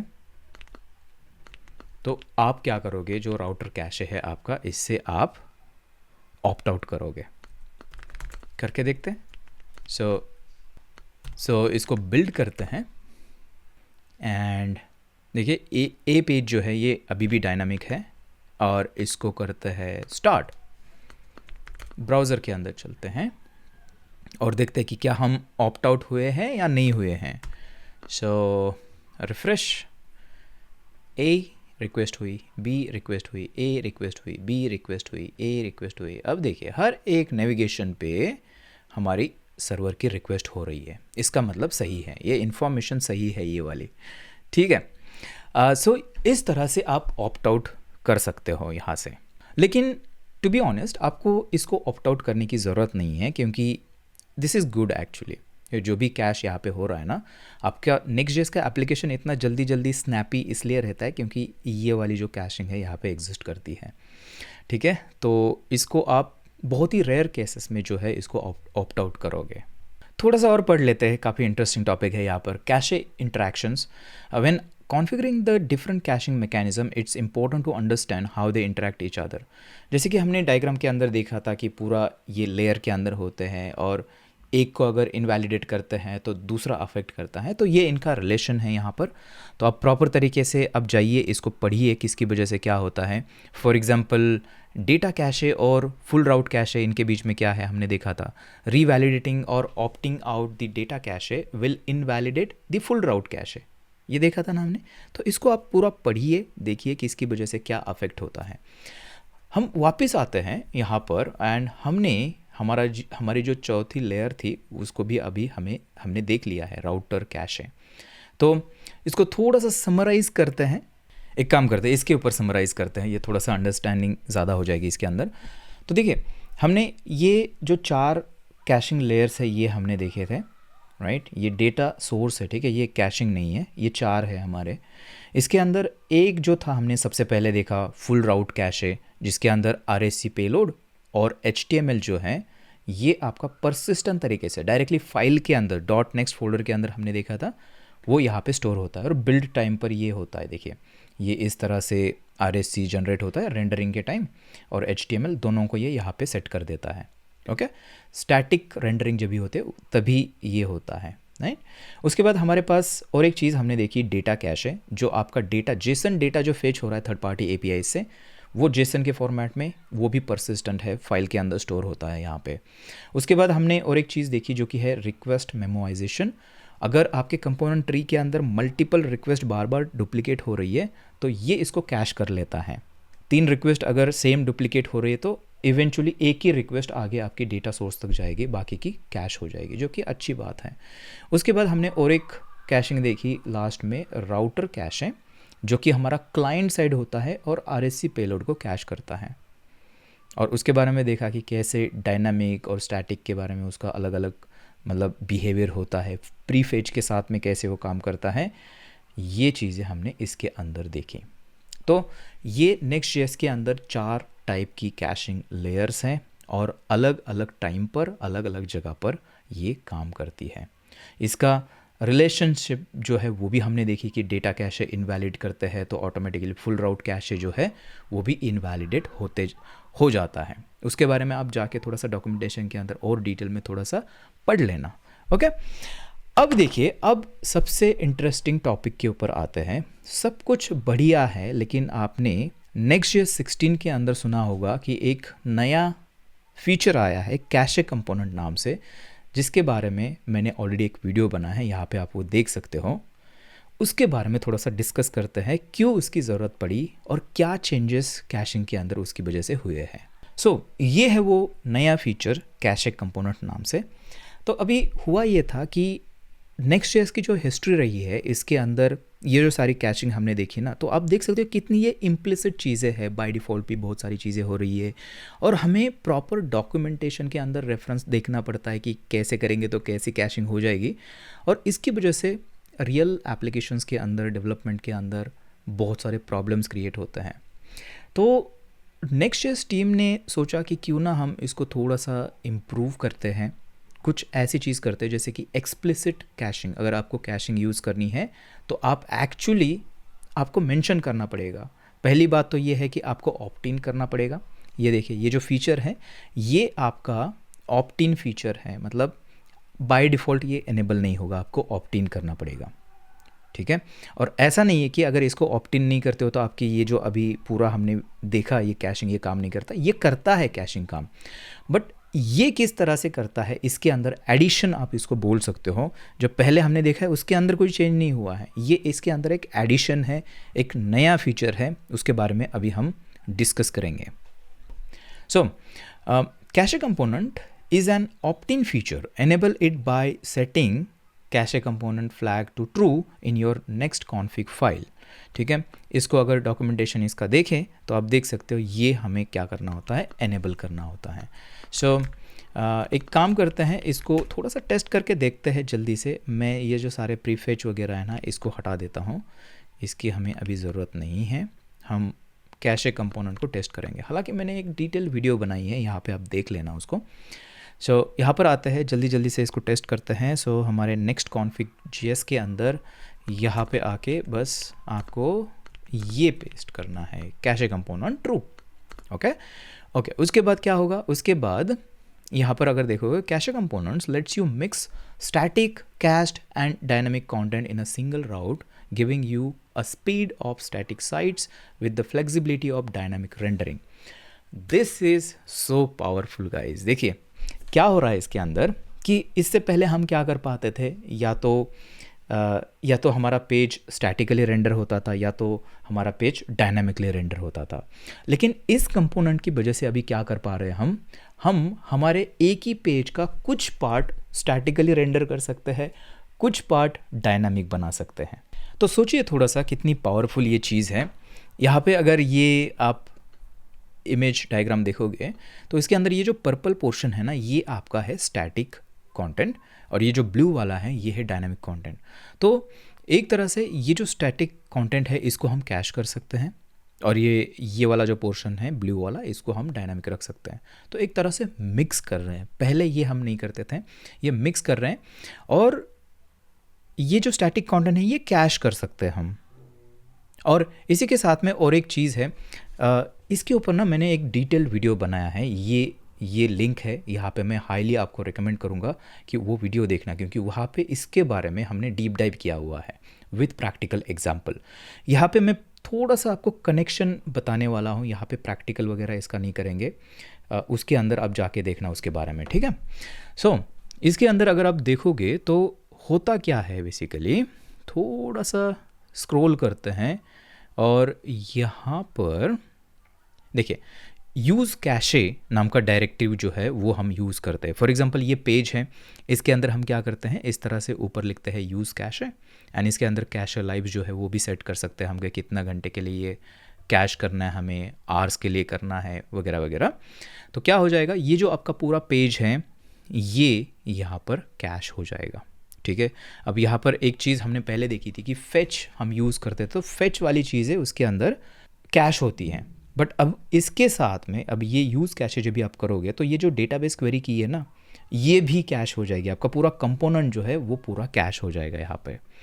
ओके, सो इसके अंदर और भी ऑप्शन है, आप डिटेल में स्टेल टाइम वगैरह रीवैलिडेट कब करना है, फॉर एग्जांपल 2 आवर्स अनटिल रीवैलिडेटेड, ये सारी चीज़ें आप इसके अंदर सेट कर सकते हो।